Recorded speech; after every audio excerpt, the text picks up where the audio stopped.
The complete story. The asphalt of Highway 9 shimmered in the brutal Arizona heat waves of scorching air rising off the blacktop like ghosts trying to escape hell.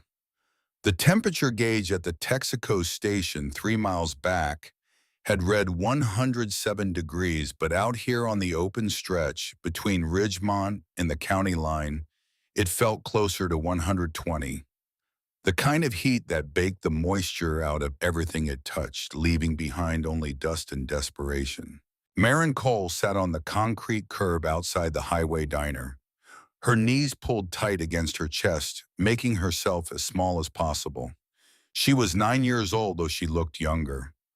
Malnutrition and chronic stress had stunted her growth, leaving her skinny and frail with arms like twigs and a hollow look in her eyes that no child should ever carry. Her dirty blonde hair hung in tangles around her face unwashed for 3 days because the water had been shut off at their apartment again. But none of that mattered right now. What mattered was the bruise. The left side of Marin's face was a violent canvas of purple and black, swollen so badly that her eye had nearly disappeared into the puffy, discolored flesh. The bruise spread from her temple down to her cheekbone, a perfect handprint frozen in time documenting the exact moment 3 nights ago when Vince Keller's open palm had connected with her face hard enough to knock her into the kitchen counter. Marin traced the edge of the bruise with trembling fingers, wincing at the tenderness. The pain was constant, a throbbing reminder that pulsed in time with her heartbeat. She had learned not to cry about it anymore. Tears didn't help. Tears just made things worse. Through the smudged window of the diner, she could see her mother Claire moving between the tables, her face locked in the exhausted half-smile that waitresses wear like armor. Claire was on her second consecutive shift, 14 hours on her feet, with only one 15-minute break to wolf down a stale turkey sandwich in the back by the dumpsters. Her ankles were swollen, her lower back screaming, but she kept moving because stopping meant thinking and thinking meant remembering, and remembering meant breaking down. Claire Bennett had been Claire Cole once, back when she still believed in things like love and happy endings. That was before Daniel Cole Marin's father had walked out the door when their daughter was 3 years old, taking nothing but the clothes on his back and leaving behind only a single dog tag on a chain and a silence so complete it felt like death. Marin pulled that dog tag out from under her faded t-shirt, now holding it up to catch the light. The metal was warm from resting against her skin all day. Engraved on one side, Cole Daniel J., on the other his service number and blood type. Her father had been a Marine, though Marin had no memory of him. Just this piece of stamped metal and 1,000 unanswered questions. She squeezed the dog tag tight in her fist, the edges biting into her palm. Somewhere out there, her real father was alive. She was sure of it. He had to be. And maybe if she wished hard enough, he would come back. He would walk through that door, scoop her up in his arms, and take her away from all of this. But Daniel Cole never came. And in his absence, monsters had moved in to fill the void. Vince Keller was the latest monster. He was a welder by trade when he bothered to work, which wasn't often. Mostly he was a drunk and a bully, the kind of man who compensated for his own failures by making everyone around him feel smaller. He had started dating Claire about 8 months ago, all charm and promises at first, but the mask had slipped quickly. 3 nights ago, Vince had shown up at their apartment at midnight, pounding on the door and demanding money. Claire had just gotten her tips from the diner, $63 in crumpled bills and loose change meant to cover groceries and the overdue electric bill. Vince wanted it for the poker game running at Shooter's Bar. Claire had said no. That was her mistake. Marin could still hear the sound of her mother's head hitting the doorframe, the sick thud of flesh on wood. She had run from her bedroom, throwing herself between Vince and her mother, screaming at him to stop. For a moment, Vince had frozen, startled by the tiny girl's fury. Then he had smiled slow and mean. You got your mama's mouth, little girl. Let me teach you what happens when you talk back. The slap had come so fast, Marin hadn't even seen it. 1 second she was standing, the next she was on the floor, her face exploding in pain, the taste of copper flooding her mouth. Vince had taken the money from Claire's purse, kicked over the coffee table on his way out, and left them both crying in the wreckage of their living room. Claire had held ice to Marin's face until dawn, whispering apologies over and over like a prayer. I'm sorry, baby. I'm so sorry. I'll keep you safe. I promise I'll keep you safe. But Claire couldn't keep her safe. Not really, not from Vince, and definitely not from what was waiting for Marin tomorrow at school. Marin shifted on the hot concrete, trying to find a position that didn't make her bruised ribs ache. Tomorrow was the annual father-daughter field day at Pinewood Elementary School. For the past 3 weeks, it was all anyone could talk about. The three-legged race, the woodworking projects, the barbecue. All the girls would be there with their dads, laughing and playing and making memories. All the girls except Marin. She had tried to pretend it didn't bother her. She had filled out the permission slip with a shrug, left the father's name line blank, and told herself she didn't care. But Dylan Garrett cared. Dylan cared a lot. Dylan Garrett was 12 years old, held back a year, and big for his age, with the kind of casual cruelty that came from never being told no. His father was Marcus Garrett, city councilman, and the most powerful man in Ridgemont. Marcus owned half the businesses in town, sat on every board that mattered, and had the police, the mayor, and the zoning commission in his pocket. Like father, like son, Dylan ruled Pinewood Elementary with an iron fist, flanked by two sycophant followers who laughed at his jokes and backed up his threats. For the past 8 months, Dylan had made Marin's life a living hell, tripping her in the hallway, dumping her lunch in the trash, shoving her into lockers hard enough to leave bruises. But verbal cruelty was Dylan's real specialty. He had an instinct for finding the softest spots and pressing down until something broke. Yesterday, Dylan had cornered Marin by the water fountain. His two friends blocked her escape while Dylan leaned in close, his breath smelling like the Cheetos he'd eaten at lunch. I heard you signed up for Father-Daughter Day Bennett. His smile was all teeth sharp and predatory. That's funny. Really funny. Because last I checked, you don't have a daddy, do you? Marin had stared at the floor, her fists clenched tight at her sides, fighting the urge to cry. Don't give him the satisfaction. Don't let him see. He left because you're ugly and stupid, Dylan continued, his voice loud enough for the other kids to hear. My dad says your mom's a trashy waitress and your family's garbage. That's why your daddy ran away. He couldn't stand looking at you. One of Dylan's friends had laughed, a high, cruel sound that echoed off the cinder block walls. Dylan leaned even closer until his face was inches from Marin's. So here's the deal, Bennett. If you show up tomorrow without a dad, I'm gonna beat the shit out of you, right there in front of everyone.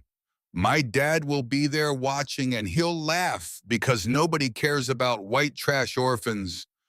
Bring a dad tomorrow or I break your other eye. Then he had shoved her hard against the wall and walked away, leaving Marin gasping for breath and blinking back tears. She couldn't tell her mother.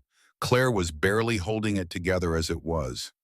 If she told Claire about Dylan's threat, her mother would either do something reckless that would get them both hurt, or she would dissolve into guilty tears and self-recrimination, and Marin couldn't handle either option right now. She couldn't ask Vince, even if he wasn't a monster, even if he hadn't just given her this black eye. There was no universe in which Vince Keller would willingly spend a Saturday doing three-legged races in woodworking projects. And her real father, Daniel Cole, was gone, just a ghost on a dog tag chain.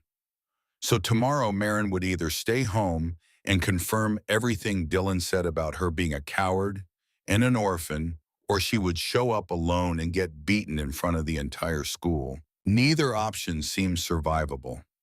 Marin pulled her knees tighter to her chest and rested her forehead against them, squeezing her eyes shut. The heat of the pavement radiated through her worn jeans. In the distance, she could hear the lonely sound of wind chimes hanging from the diner's porch jangling discordantly in the hot breeze. Then she felt it, a vibration. Low and deep, more sensation than sound traveling up through the concrete and into her bones. Marin lifted her head, blinking against the bright sunlight. At first she thought it was a truck, maybe one of the big rigs that sometimes used Highway 9 as a shortcut.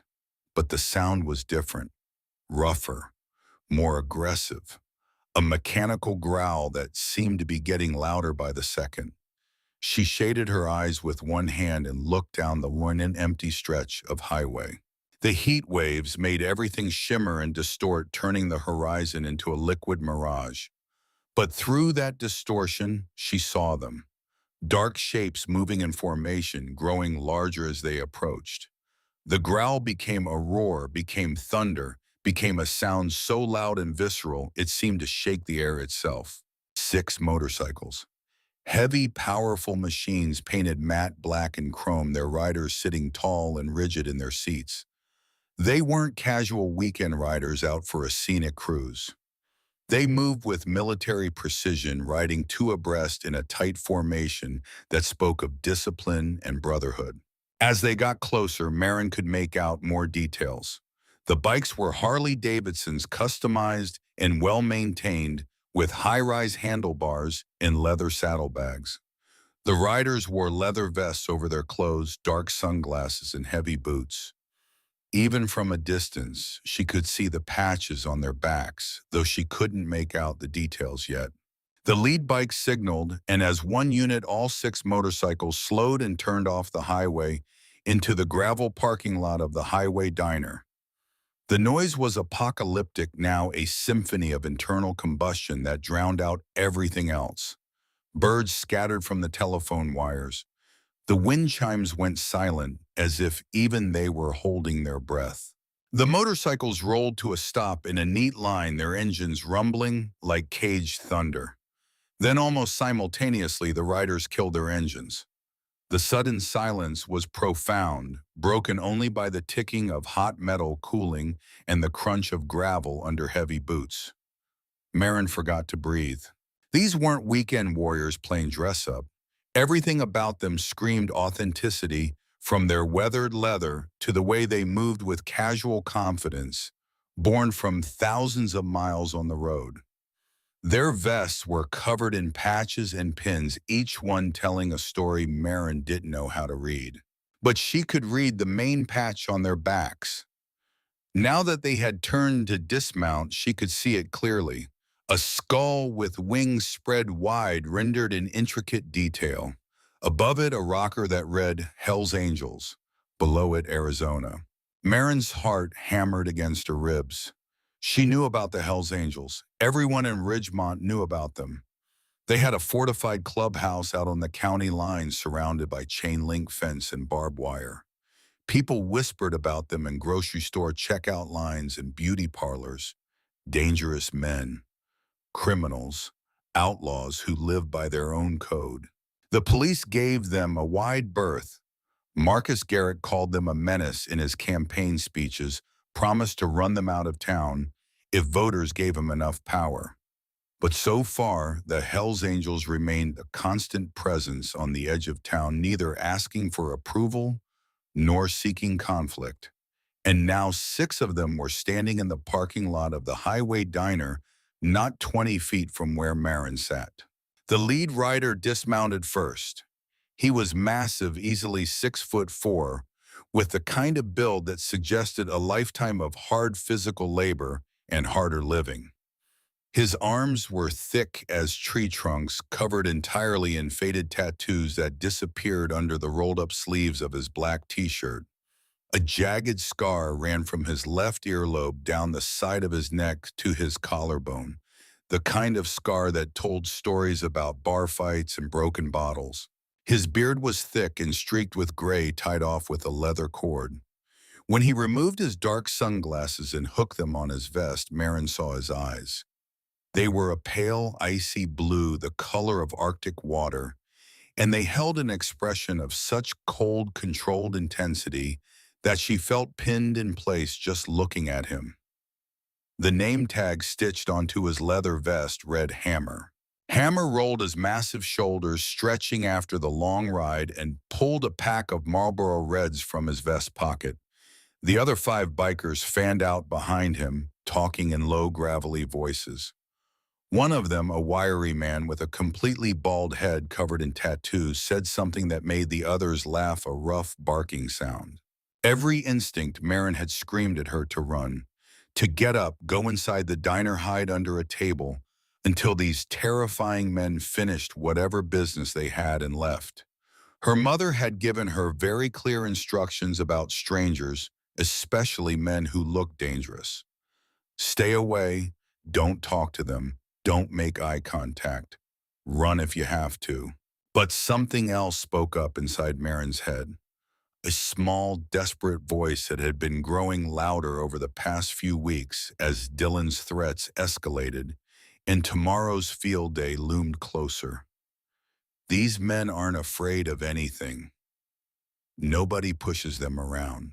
Nobody hits them. Nobody makes them feel small. And before that thought could fully form into a plan, before the fear could completely paralyze her legs, Marin stood up. Her worn sneakers crunched softly on the gravel as she took one step forward, then another. Her heart was beating so hard she could feel it in her throat, choking off her air, but she kept walking. Hammer had just struck his Zippo lighter, bringing the flame to the cigarette dangling from his lips when he paused. His pale blue eyes flicked downward. Standing barely at the level of his heavy silver belt buckle was a scrawny kid trembling like a leaf in a hurricane. The child's face was tilted up toward him, one eye wide and brown, the other nearly swollen shut beneath a vicious purple bruise. Hammer exhaled a slow stream of smoke, his gaze narrowing as it locked onto the girl's face. Behind him, the other bikers noticed the interaction and went quiet, turning to see what had caught their leader's attention. They stepped closer, their massive frames casting long shadows over the small girl. For a moment, nobody moved. The only sound was the distant hum of the diner's struggling air conditioner and the lazy buzz of flies circling the dumpster around back. "You lost, kid?" Hammer's voice was like grinding stones, deep and rough from decades of cigarettes and whiskey. Marin swallowed hard. Her throat felt like sandpaper. "No, sir." "Then you're standing awful close to my bike." It wasn't quite a threat, just an observation delivered in that same flat, gravelly tone. One of the other bikers, the bald one, leaned over and muttered something to his companion. Marin caught the words black eye and somebody's problem. Hammer took another drag of his cigarette, his eyes never leaving Marin's face. "You need me to get your mama she inside." This was it. This was the moment. Marin could feel the fear trying to drag her backward, trying to make her apologize and scurry away like a frightened mouse. But if she did that, tomorrow would still come. Dylan would still be waiting, and she would still be alone. Marin took a deep breath, her small fists clenching at her sides. She looked up past the leather vest, past the death's head, patch right into Hammer's cold blue eyes. "I don't need my mom," Marin said, her voice shaking but her gaze unwavering. "I need a dad, just for tomorrow. I need you to be my dad." For a full 5 seconds, the only sound in the sweltering parking lot was the distant clang of dishes from inside the diner and the hiss of steam from an overheated radiator somewhere down the highway. Then one of the bikers behind Hammer, a man who went by the road name Reaper, let out a sharp barking laugh. "Well, I'll be damned, Hammer. Didn't know you had a kid running around Ridgemont." A few chuckles rippled through the group, but Hammer didn't laugh.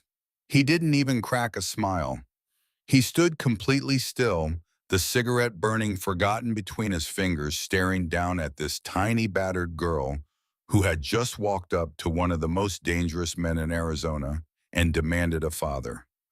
The laughter died away. The other bikers shifted uncomfortably, sensing the change in their leader's demeanor. Hammer slowly crouched down, his leather pants creaking loudly in the heat until he was eye level with Marin. Up close, he smelled like motor oil, tobacco, and old sweat. The scar on his neck looked even more vicious at this distance, a puckered white line that someone had tried to stitch closed without proper medical equipment. "What's your name, kid?" Hammer asked softly. His voice had lost its hard edge, replaced by something that might have been curiosity or might have been something deeper. Marin Cole." "Well, Marin Cole, I ain't nobody's father." Hammer's tone was flat, but not unkind. "And even if I was, I don't play pretend. Why the hell are you asking me?" Marin felt tears prick the corners of her eyes, but she refused to let them fall. She had cried enough already. Instead, she pointed to her bruised face with one small finger. "Because of Dylan Garrett and his dad, Mr. Garrett. Tomorrow is Father-Daughter Day at my school. Dylan said if I show up alone because my real dad left, he's going to beat me up again. And Mr. Garrett always watches and laughs." Hammer's brow furrowed deep creases forming in his weathered forehead. "This Garrett kid gave you that shiner." Marin shook her head quickly. "No, Vince did. He's my mom's ex-boyfriend. Sort of. He came by for money 3 nights ago." She looked back up at Hammer, her voice cracking with a mixture of shame and desperate hope. "I just need someone big, someone they'll be scared of. Just for one day, please. I have $14 in my piggy bank. I'll pay you." Hammer stared at the girl in silence. Inside his chest, something long dormant and carefully buried began to stir. A memory from 4 decades ago fighting its way to the surface despite his best efforts to keep it drowned. Nevada, 1984. A trailer park where the dirt was always dusty and the air always smelled like propane and desperation.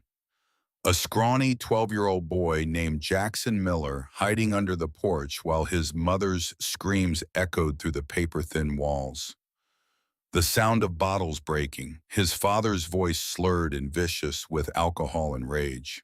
The night Jackson had crept out from under the porch and found his mother on the kitchen floor, her skull cracked open, blood pooling on the yellow linoleum. His father passed out in the recliner, an empty whiskey bottle still clutched in his hand. Jackson had held his mother while she died, her blood soaking into his shirt, her final words barely a whisper. "Run, baby. Don't look back." He had run. 14 years old, alone, terrified, with nothing but the clothes on his back and a rage in his chest that felt big enough to burn the world down. He had learned quickly that the only way to survive monsters was to become a bigger, scarier monster. The Hells Angels had found him when he was 19, half dead from hunger and exposure in Death Valley. An old biker named Bones had pulled over, looked at the feral kid with murder in his eyes and said, "You got nowhere else to go, prospect. Might as well ride with us." 40 years later, that feral kid had become Hammerstone president of the Arizona Charter, one of the most feared men in the Southwest. He had built a life on the principle that weakness got you killed and sentiment got you buried. But looking at Marin Cole, this tiny girl with a black eye and $14, Hammer saw himself, saw the child he had been before the world taught him not to care. Hammer stood up slowly, his knees popping audibly. He turned to look at his brothers, the 5 men who had ridden with him today, who had bled with him, who knew him better than anyone alive. Reaper wasn't laughing anymore. His expression had gone serious, his tattooed arms crossed over his chest. Next to him stood Bear, a 2-meter giant who looked like he could bench press a car, but who Hammer knew cried every time he talked about his 9-year-old daughter Sophie back home. Doc, the quietest of the group, stepped forward. He still wore reading glasses perched on his nose, a reminder of his previous life as a corporate lawyer in Chicago before he traded courtrooms for the open road. Marcus Garrett, Doc said slowly. That's the city councilman, right? The one who's been trying to rezone our clubhouse property so his developer buddies can build a strip mall. Yeah, Reaper chimed in, spitting a glob of chewing tobacco onto the gravel. Same prick. Thinks because he wears a tie, he runs this county. Hammer looked back down at Marin. The girl was still standing there, her whole body rigid with hope and terror waiting for his answer. He thought about Marcus Garrett, who had spent the last year calling the Hells Angels a menace, a blight criminals who needed to be driven out of respectable society. Garrett, who gave speeches about family values while apparently raising a son who beat up little girls at school. Hammer reached out a massive calloused hand and gently ruffled Marin's tangled hair. The gesture was surprisingly tender, coming from someone who looked like he could tear a phone book in half. Keep your $14, Marin, Hammer said. His voice was still rough, but there was a warmth in it now that hadn't been there before. Where is this school? What time does this little party start? Marin's good eye widened in disbelief.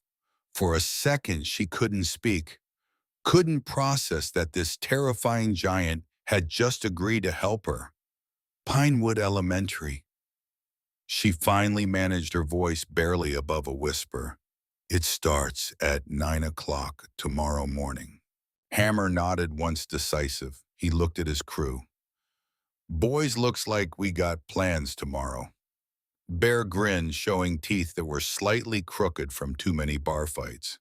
Haven't been to an elementary school in 30 years, boss. This should be interesting. Reaper cracked his knuckles, a sound like small bones breaking. Marcus Garrett's gonna shit himself. Doc just smiled quietly, already thinking 3 moves ahead, the way he always did. Hammer looked back at Marin one more time. Go back inside, kid. Tell your mama to lock the doors tonight if this Vince character comes around. And Marin, yes, sir, wear your best shirt tomorrow. You're gonna have a lot of dads showing up. As the bikers fired up their engines again, the roar vibrating through Marin's bones and shaking the windows of the diner, she watched them pull back onto Highway 9, heading toward the county line. She didn't know exactly what Hammer meant, but for the first time in her 9 years of life, Marin felt something strange and foreign blooming in her chest. It felt a lot like hope. She was still standing there watching the motorcycles disappear into the heat shimmer on the horizon when Claire burst out of the diner's front door. Her mother's face was pale, her eyes wide with worry. Marin Elizabeth Cole, what were you doing out here? Who were those men? Claire's hands were shaking as she grabbed Marin's shoulders, looking her over for new injuries. Did they hurt you? Did they say anything to you? They're gonna help me, Mama, Marin said quietly. She was still staring down the empty highway even though the bikes were long gone. Tomorrow at school, they're gonna help.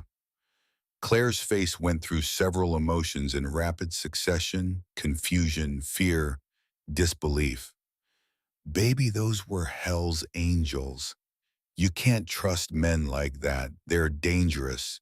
They listened to me, Marin interrupted, finally looking up at her mother. I told them about Dylan and Mr. Garrett. I told them I needed help, and they said yes. Claire opened her mouth to argue, to explain all the reasons this was a terrible idea to forbid Marin from having anything to do with motorcycle gangs. But then she really looked at her daughter's face, not just at the bruise from Vince's hand, but at the expression in Marin's eyes. The tiny spark of something that Claire hadn't seen there in months. Hope. Claire's protest died on her lips. She pulled Marin into a tight hug, resting her chin on top of her daughter's head. Okay, baby, she whispered. Okay. That night, miles away from the highway diner at a fortified compound surrounded by chain-link fence and concertina wire, the Oak Haven charter of the Hells Angels held church. The clubhouse was a converted warehouse reinforced with steel plating and security cameras. Inside the main room was dominated by a long oak table scarred with cigarette burns and beer rings. Motorcycle memorabilia covered the walls, vintage patches, photographs of brothers, long dead confiscated police badges, and newspaper clippings documenting various arrests and acquittals over the decades. 32 men sat around that table, each one a full-patch member of the club. They ranged in age from mid-20s to late 60s, united by their loyalty to the patch and to each other. Some were covered in tattoos, others relatively clean-skinned. Some had prison records, others had never been caught. But all of them had earned their place at this table through blood and brotherhood. Hammerstone stood at the head of the table, his massive frame casting a shadow across the assembled members. The room had gone quiet when he called church to order cigarettes and beers temporarily forgotten. "We got a situation." Hammer began, his voice carrying easily across the room.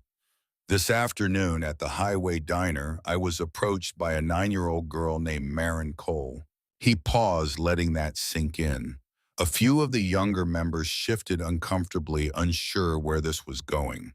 "Girl's got a black eye the size of my fist. Her mama's ex-boyfriend gave it to her when he came by looking for money. The girl's father abandoned her when she was 3. Now some punk kid at her elementary school has been terrorizing her for months, and tomorrow is Father-Daughter Day at the school. The bully told her if she shows up without a dad, he's gonna put her in the hospital." The room remained silent, but the energy had shifted. These were hard men, but many of them had daughters, sisters, nieces. They had all seen enough domestic violence in their lives to recognize it for the poison it was. A voice spoke up from the middle of the table. "What's this got to do with us, Hammer?" The speaker was Colt, a lean, hard-faced man in his early 40s who had been with the club for 15 years. Colt was a good brother, solid in a fight, but he believed fiercely in the principle of club. First outsiders, never. Hammer looked at Colt directly. "The bully is Dylan Garrett. His father is Marcus Garrett." Recognition rippled through the room. Marcus Garrett, the city councilman who had spent the past year trying to force the club out of Ridgemont. Marcus Garrett, who was in bed with Richard Copeland, the developer who wanted to bulldoze their clubhouse and build a shopping center. "That son of a bitch," muttered Wrench, a mechanic who ran the club's legitimate auto shop. "So what did you tell the girl?" Colt asked, his eyes narrowed. "I told her I'd be there tomorrow," Hammer said simply. The room erupted, not in anger exactly, but in a chaotic mixture of surprise, concern, and debate. Several members started talking at once, their voices overlapping. "Hammer man, we can't get involved in civilian shit. Marcus will use this against us. What if it's a setup?" Hammer let them talk for a moment, then raised one hand. The room fell silent immediately. "I know what I'm asking," Hammer said, his voice calm but firm. "I know this ain't club business in the traditional sense, but Marcus Garrett is already trying to take our land. He's already declared war on us. This little girl gave us a perfect excuse to remind the whole town who really has power in this county." Doc, the former lawyer, leaned forward. "What exactly are you proposing, Hammer?"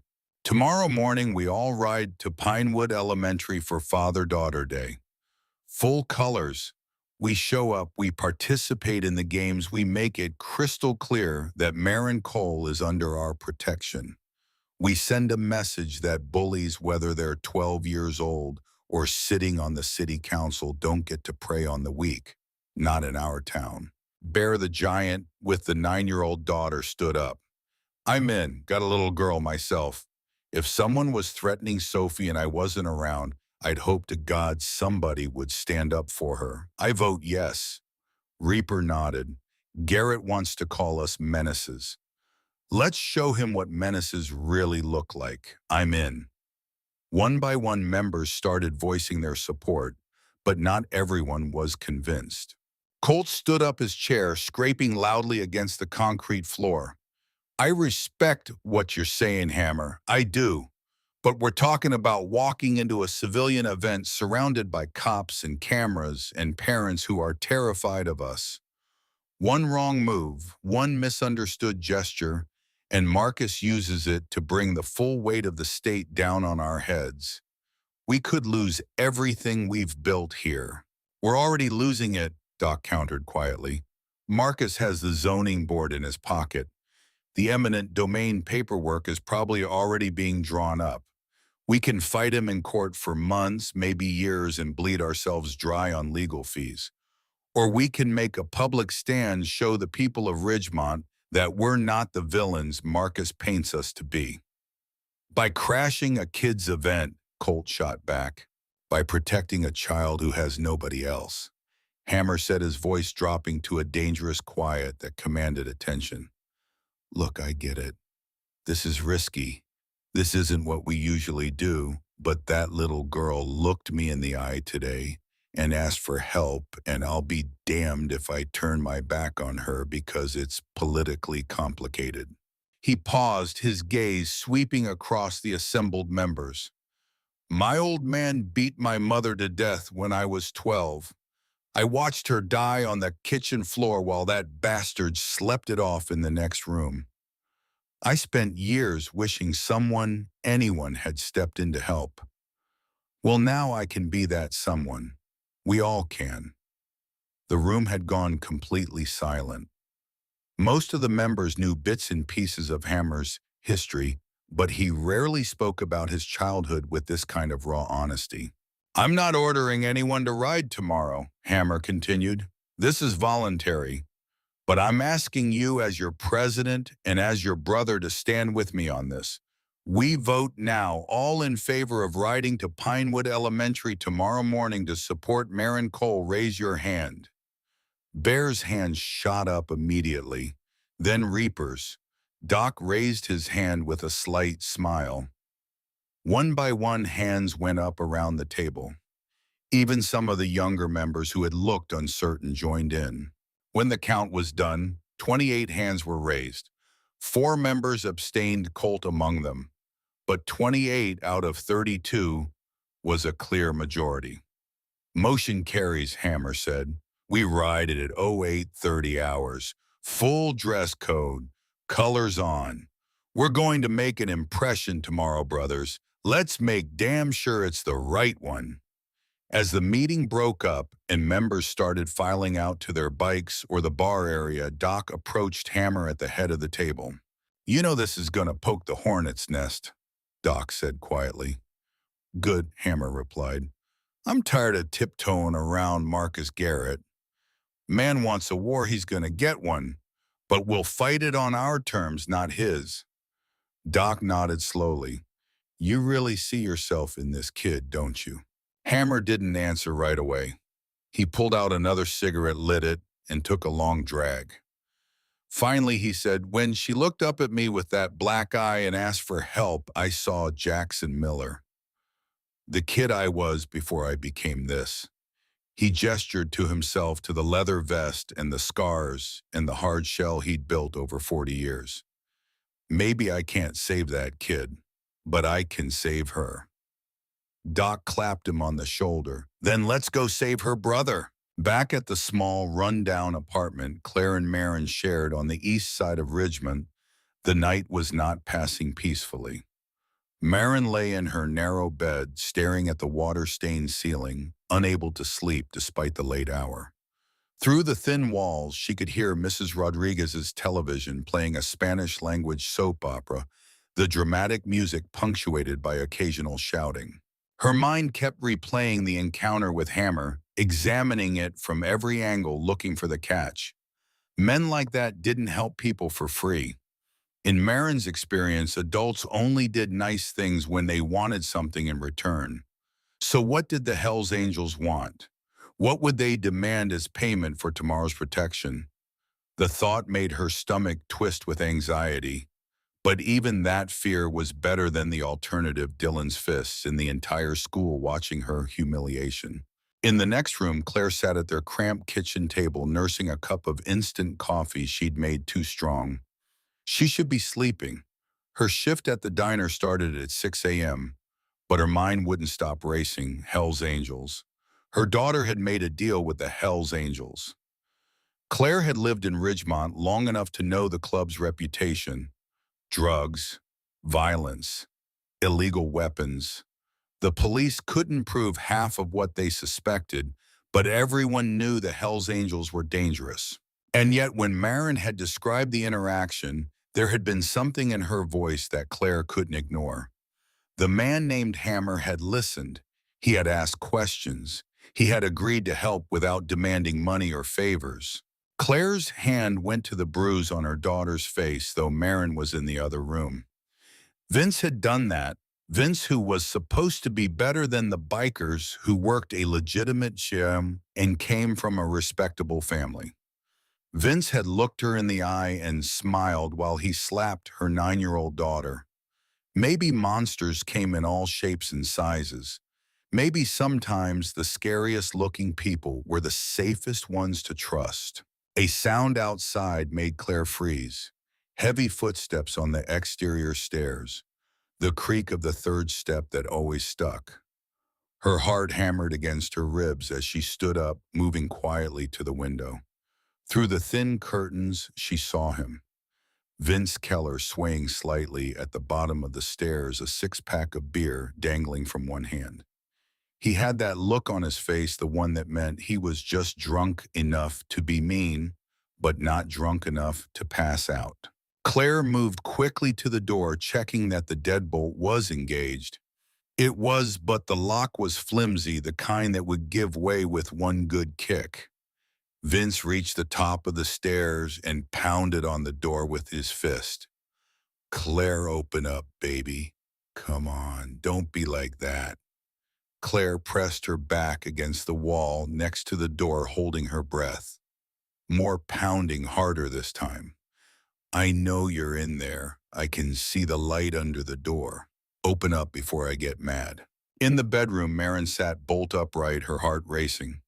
She recognized that voice, recognized the forced cheerfulness that would curdle into violence if he didn't get his way. "Claire," Vince was shouting now, not caring that it was past midnight, that he was waking up the whole building. "You owe me that money you've been hiding. I know you got tips tonight." Claire's hand went to her phone, thinking about calling the police. But what would they do? Vince hadn't actually broken in. And the last time she'd called them for a domestic disturbance, the cops had taken a statement and left, and Vince had made her pay for it later. "Fine," Vince yelled.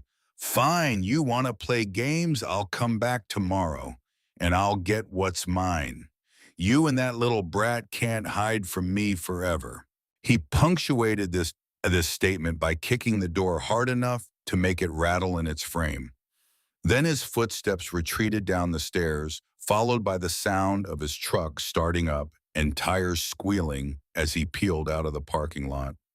Claire slid down the wall until she was sitting on the floor, her whole body shaking. This couldn't go on. She couldn't keep living like this, in constant fear, always waiting for the next explosion. Marin appeared in the doorway to the bedroom, clutching the dog tag her father had left behind. Her small face was pale in the dim light. "Mama." Claire opened her arms and Marin ran into them, both of them, holding on tight in the dark apartment. "It's okay, baby," Claire whispered, though she wasn't sure which of them she was trying to convince. "It's okay, we're safe, the door's locked." Marin pulled back just enough to look at her mother's face. "Mama, do you think Hammer will really come tomorrow?" Claire brushed her daughter's tangled hair back from her forehead, careful not to touch the bruised side of her face. "I don't know, sweetheart. I hope so." "Me too," Marin whispered. She pulled out the small pin that Hammer had given her, a tiny silver badge shaped like a winged wheel that he'd unpinned from his vest. She held it up next to her father's dog tag, Two talismans from two very different men. Marin, what did that man say to you? Exactly. He said to wear my best shirt. He said I'd have a lot of dads there. Claire frowned, trying to understand. A lot of dads? What does that mean? But Marin just shrugged, clutching both the pin and the dog tag tight. I don't know, but I think it means I won't be alone.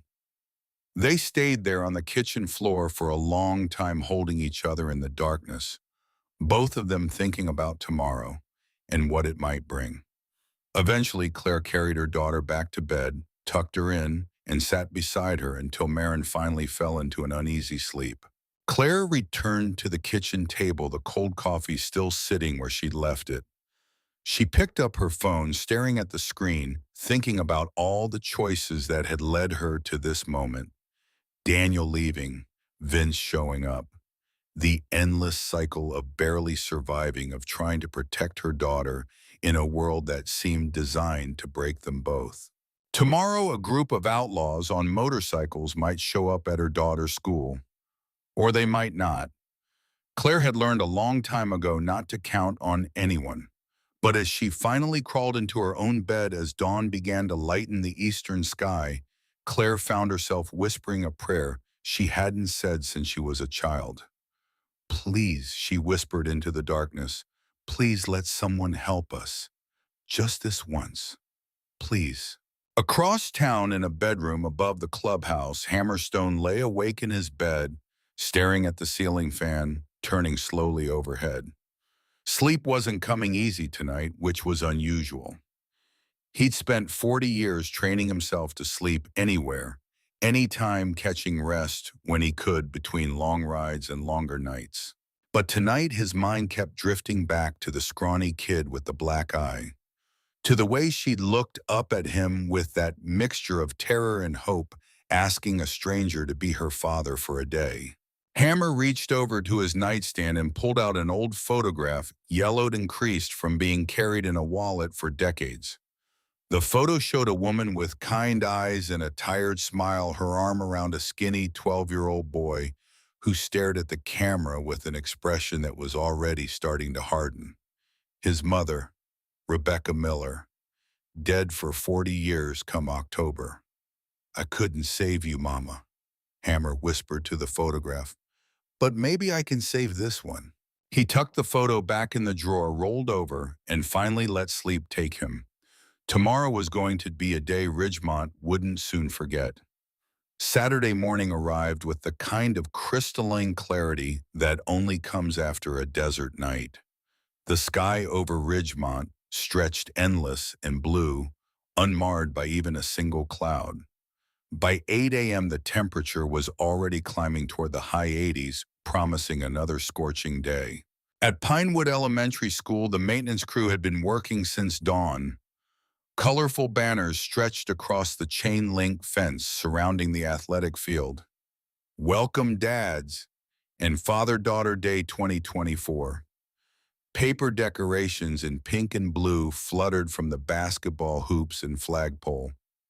Someone had set up a professional barbecue station near the bleachers, and the smell of charcoal starting to heat filled the air.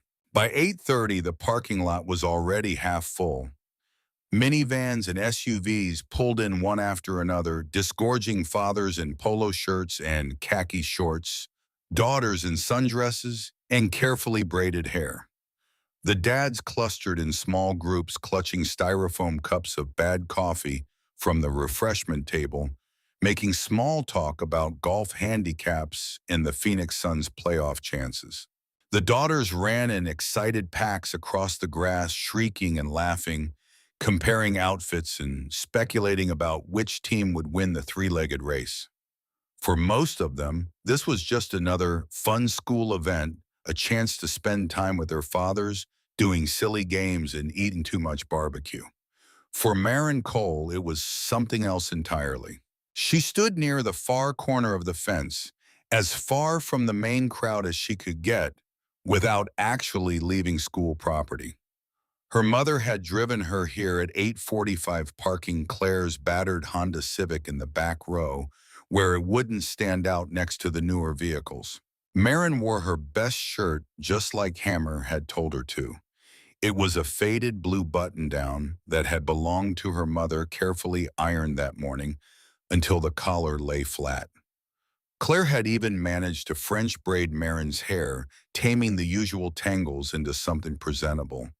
The bruise on Marin's face had faded slightly over the past few days, shifting from deep purple to a sickly yellow-green, but it was still prominent enough that several parents had already given her pitying looks. Claire had been wanted to stay, but her shift at the diner started at 9 and they needed every dollar.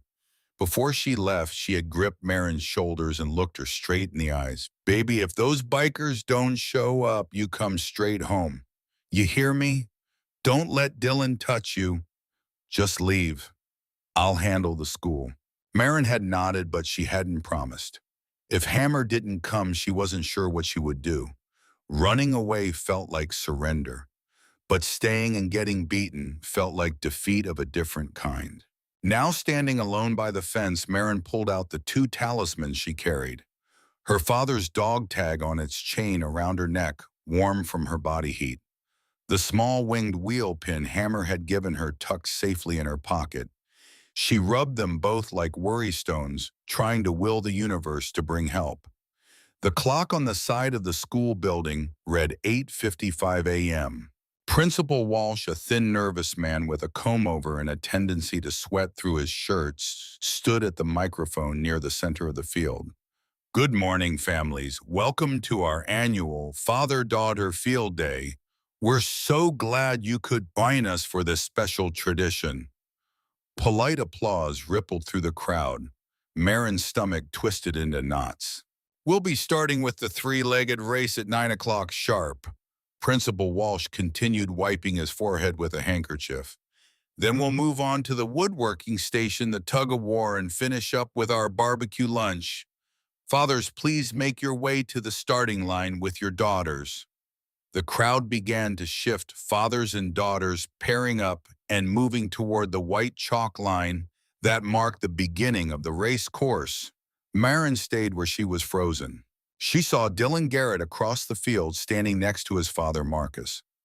Dylan was big for his age, wearing an expensive designer athletic shirt that probably cost more than Marin's entire wardrobe. He caught sight of her and smiled slow and predatory, then made an exaggerated gesture of looking around. "Where's your daddy Bennett?" his expression seemed to say. Marcus Garrett stood beside his son, tall and imposing in pressed linen pants and a crisp white shirt despite the heat. His Rolex caught the sunlight as he checked the time. Marcus had the kind of practiced charm that came from years in politics, all white teeth and firm handshakes. But Marin had seen him at city council meetings, on the local access channel, had watched the way his smile never quite reached his eyes. The clock read 9 o'clock a.m. Principal Walsh blew his whistle. "All right, everyone, to the starting line, please." Marin felt tears beginning to prick at her eyes. He wasn't coming. Of course he wasn't coming. What had she been thinking, that a motorcycle gang president was going to drop everything to help a random kid he had met once? That was fairy tale thinking, and Marin had learned years ago that fairy tales didn't come true for girls like her. Dylan started walking toward her, flanked by his two usual cronies. His smile had widened into a grin of pure malicious joy. Marin took a step backward, her shoulder blades hitting the chain-link fence. Her hands gripped the metal wire behind her, looking for something solid to hold on to. This was it. This was where it happened. In front of everyone, Dylan was going to make good on his threat, and there was nothing she could do to stop it. Dylan was 10 feet away now, 8 feet, 6 feet.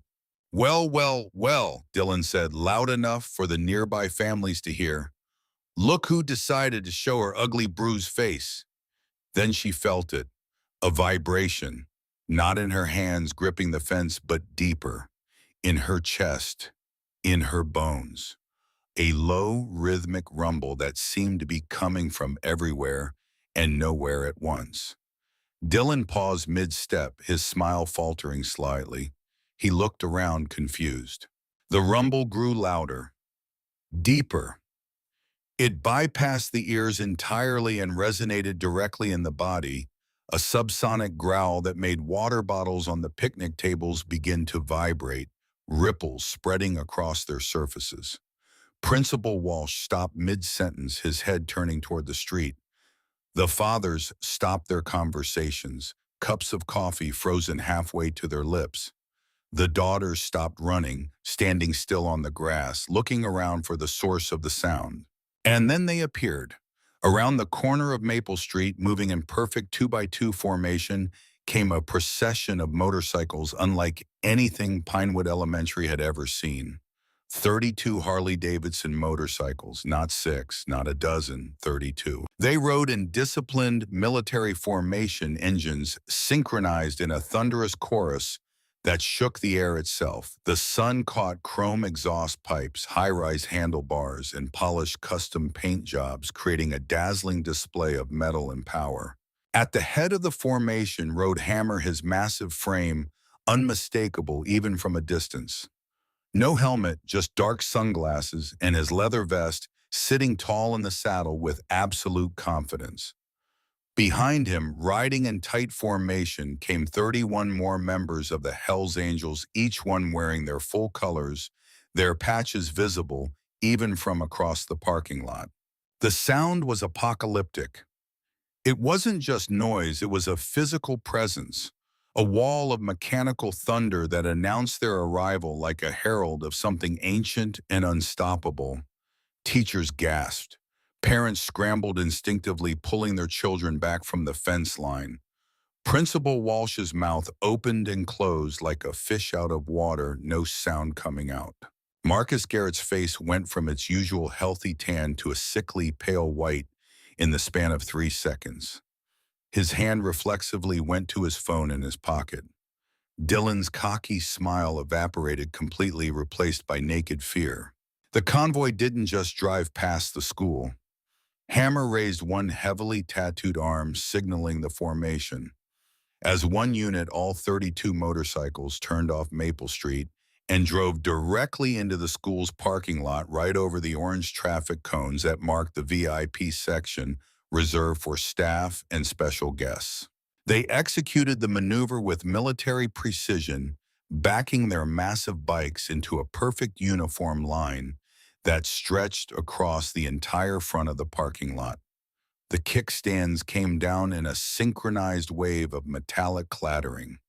Then one by one the engines cut off. The sudden silence that fell over the schoolyard was somehow more terrifying than the noise had been. It was the silence of 100 people holding their breath, waiting to see what would happen next. 32 men dismounted from 32 motorcycles. They moved as one entity, boots hitting pavement in near unison. Heavy leather boots crunched on the asphalt.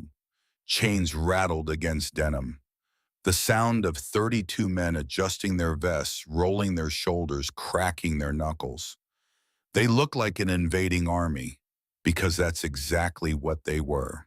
Hammer led the wedge of bikers past the parking lot, past the refreshment tables where volunteers stood frozen with ladles of lemonade suspended in midair, past Principal Walsh, who looked like he might actually faint.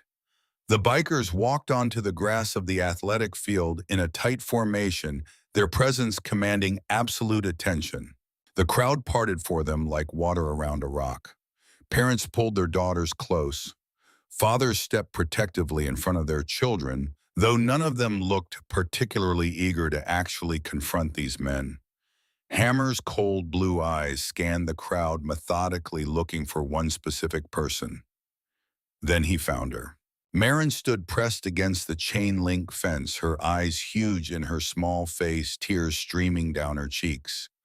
But they weren't tears of fear anymore. They were tears of overwhelming relief and disbelief. He came. He actually came. Hammer saw the tears. Saw Dylan Garrett standing frozen 6 feet away from Marin, his fist still half raised from whatever threatening gesture he had been making before the bikes arrived. And he saw Marcus Garrett standing near the bleachers, his expensive linen shirt already showing sweat stains, his face a mask of impotent rage and terror. Hammer stopped 2 feet in front of Marcus Garrett. At 6'4" and nearly 280 pounds of muscle and scar tissue, Hammer towered over the politician. His shadow completely engulfed Marcus, blocking out the morning sun. "You're in my way," Hammer growled, his voice carrying clearly across the silent playground, even though he wasn't shouting. Marcus stammered, his politician's charm completely failing him for the first time in his career. I, I'm sorry. What is the meaning of this? You men can't be here. This is a private school event. You're trespassing. I'm calling." "Move," Hammer said simply. Marcus stumbled backwards so fast he nearly tripped over his own expensive loafers, catching himself against the bleachers. His face was flushed with humiliation, but he didn't say another word. Hammer ignored him completely and walked to the fence where Marin stood. The terrifying, stone-cold expression on the biker's face melted away, replaced by a warm, genuine smile that transformed his scarred features into something almost gentle. He dropped to one knee on the grass, unbothered by the dirt stains this would leave on his jeans, bringing himself level with Marin's eyes. "Hey, kiddo," Hammer said softly, his rough voice pitched just for her. "Sorry I'm late. Hit some traffic on the I-10. He held out his massive, calloused hand, the same hand that had beaten men unconscious in bar fights, that had gripped motorcycle handlebars for 40 years of hard riding. But when Marin took it, his grip was gentle. "You ready to win that three-legged race?" Marin stared at the giant man, then looked past him at the sea of leather and patches. 32 of the most feared men in Arizona, all standing behind him. All here for her. A smile broke across Marin's bruised body, radiant and transformative. She reached out and grabbed Hammer's hand with both of hers. "Yeah, Dad," Marin said, her voice loud and clear and certain. "I'm ready." A ripple went through the crowd. Some parents looked shocked. Others looked confused. A few of the mothers had tears in their eyes, understanding on an instinctive level what they were witnessing. Hammer stood up, still holding Marin's hand, and turned to face Principal Walsh. The administrator was dabbing at his forehead with his handkerchief, looking like a man who desperately wished he'd called in sick today. "Principal Walsh, is it?" Hammer's voice was polite but left no room for argument.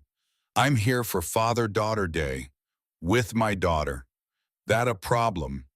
Behind Hammer, 31 bikers stood in a loose semicircle, was cross-waisted neutral, but their mere presence speaking volumes. Principal Walsh swallowed hard. He looked at Marcus Garrett as if hoping the city councilman would tell him what to do. But Marcus was still pressed against the bleachers, wisely keeping his mouth shut for once in his life. Walsh looked back at Hammer, then down at Marin. The little girl was gripping the biker's hand like a lifeline, her face shining with hope. "No," Principal Walsh said finally, his voice only shaking a little. "No problem at all. Welcome to Pinewood Elementary." Hammer nodded once. "Appreciate it." The transition from absolute terror to surreal festivity happened with the kind of bizarre speed that would have been comical if it hadn't been so emotionally charged. Principal Walsh, to his credit, recovered his composure with admirable speed. He cleared his throat, tapped the microphone, and said in a voice that was almost steady, "Well then, let's get started with our three-legged race, shall we, fathers and daughters? Please make your way to the starting line." Hammer looked down at Marin. "You ever done one of these before?" Marin shook her head. "Me neither. Guess we'll figure it out together." He reached into his vest and pulled out a heavy-duty nylon tie-down strap, the industrial kind used to secure motorcycles to trailer beds. "This'll work better than those cheap cloth strips they got over there." He knelt down and wrapped the strap around his massive right leg and Marin's small left leg, cinching it snug but not tight enough to hurt. "All right, kid. We ain't built for speed, so we're gonna win this on intimidation. When the whistle blows, you just try to keep up. I'll do the heavy lifting." They walked to the starting line together. Hammer's strides shortened to match Marin's smaller steps. Already, Marin could feel the stares from the other participants. Fathers in their polo shirts and boat shoes looking at the mountain of a man in leather and patches like he was an alien species. 2 lanes over stood Dylan Garrett and his father Marcus. The councilman had recovered some of his composure, though his shirt was now visibly soaked with sweat. He was trying to maintain his political smile, but it looked like someone had painted it on with a shaky hand. Dylan wouldn't even look in Marin's direction. Every time he shifted his weight, he found himself in the line of sight of one biker or another. Reaper, the bald enforcer, was staring at the boy with an expression that could freeze blood. Bear, the 2-meter giant, cracked his knuckles loudly every few seconds, a sound like small bones breaking. Principal Walsh raised the starting whistle to his lips. His hand was shaking so badly it took him 2 tries to get it to his mouth. "On your marks, get set." The whistle blew, though it came out as more of a wheeze. Chaos erupted on the starting line. Fathers stumbled and barked orders at their daughters. Little girls shrieked as they lost their balance. One pair went down immediately in a tangle of limbs. But Hammer and Marin moved with surprising coordination. Hammer had set the pace before they even started his right leg, and Marin's left leg moving in perfect synchronization. He practically carried her with each massive stride, his hand on her shoulder steadying her. They were a juggernaut, unstoppable and relentless. Marin found herself laughing, actually laughing, as they surged ahead of the other competitors. The wind whipped her braided hair behind her. Hammer's grin was fierce and proud. They crossed the finish line a full 10 seconds before anyone else crashing into the hay bales that marked the end of the course in a tumble of leather and giggles. A cheer went up from the 31 Hells Angels lining the track, a roar of approval that drowned out the polite applause from the other parents. "That's how you ride, brother," Bear bellowed, crushing his styrofoam cup of lemonade in his massive fist and tossing it aside. Reaper sauntered over and hoisted Marin onto his shoulders in one smooth motion, despite her surprised squeak. "Undisputed champions of Pinewood Elementary," he announced to the crowd. "Somebody get this girl a trophy." Chain, a quieter biker who rarely spoke, appeared with 2 hot dogs from the barbecue station, handing them to Marin and Hammer. "Winners eat first," he said simply. For the next 2 hours, the Hells Angels became the most attentive, albeit terrifying surrogate fathers in the history of the school. At the woodworking station, the PTA volunteers had set up tables with pre-cut wood pieces, child-safe hammers, and dull nails for building simple birdhouses. The instructions were clear: use the materials provided, supervise your daughters, keep it simple. Wrench, the club's mechanic, took one look at the plastic safety scissors and nearly laughed out loud. Instead, he produced a beautiful custom-forged hunting knife from a sheath on his belt. The blade gleamed in the sunlight, clearly honed to a razor edge. The PTA volunteer manning the station, a suburban mother named Karen, went pale. "Sir, you can't use that. We have safety protocols." "Ma'am," Wrench said politely, "I've been working with blades since I was 6 years old. My daughter here is going to have the best birdhouse at this event, and she's going to learn proper craftsmanship while doing it. You got a problem with that?" Beside him, Marin looked up at Karen with her big eyes and her fading bruise and her hopeful expression. Karen wisely decided this was not a hill worth dying on. "Just be careful, please." 20 minutes later, Marin held in her hands a miniature replica of a motorcycle gas tank carved from a block of pine with intricate detail. Wrench had let her do some of the easier cuts under his supervision, his large hands guiding her smaller ones, teaching her how to work with the grain of the wood. "There you go, kiddo," Wrench said, ruffling her hair. "First rule of building, use the right tools for the job. Second rule, take pride in your work. This is yours now. You made it." Marin clutched the carved piece like it was made of gold. The tug-of-war event was supposed to be the highlight of the day, a test of strength and teamwork between fathers and daughters. A thick hemp rope had been laid across the field, and a heavy metal stake had been driven deep into the ground as an anchor point. When it was time for the Hells Angels' turn, Bear Iron Mike, a club member who looked like his name suggested, and two other bikers grabbed one end of the rope. Their daughters weren't with them, so Marin, along with two other girls whose fathers were bikers, held onto their waists. On the other end of the rope, five father-daughter pairs gripped tight, ready to pull. Principal Walsh blew the whistle. Bear didn't even bother with strategy.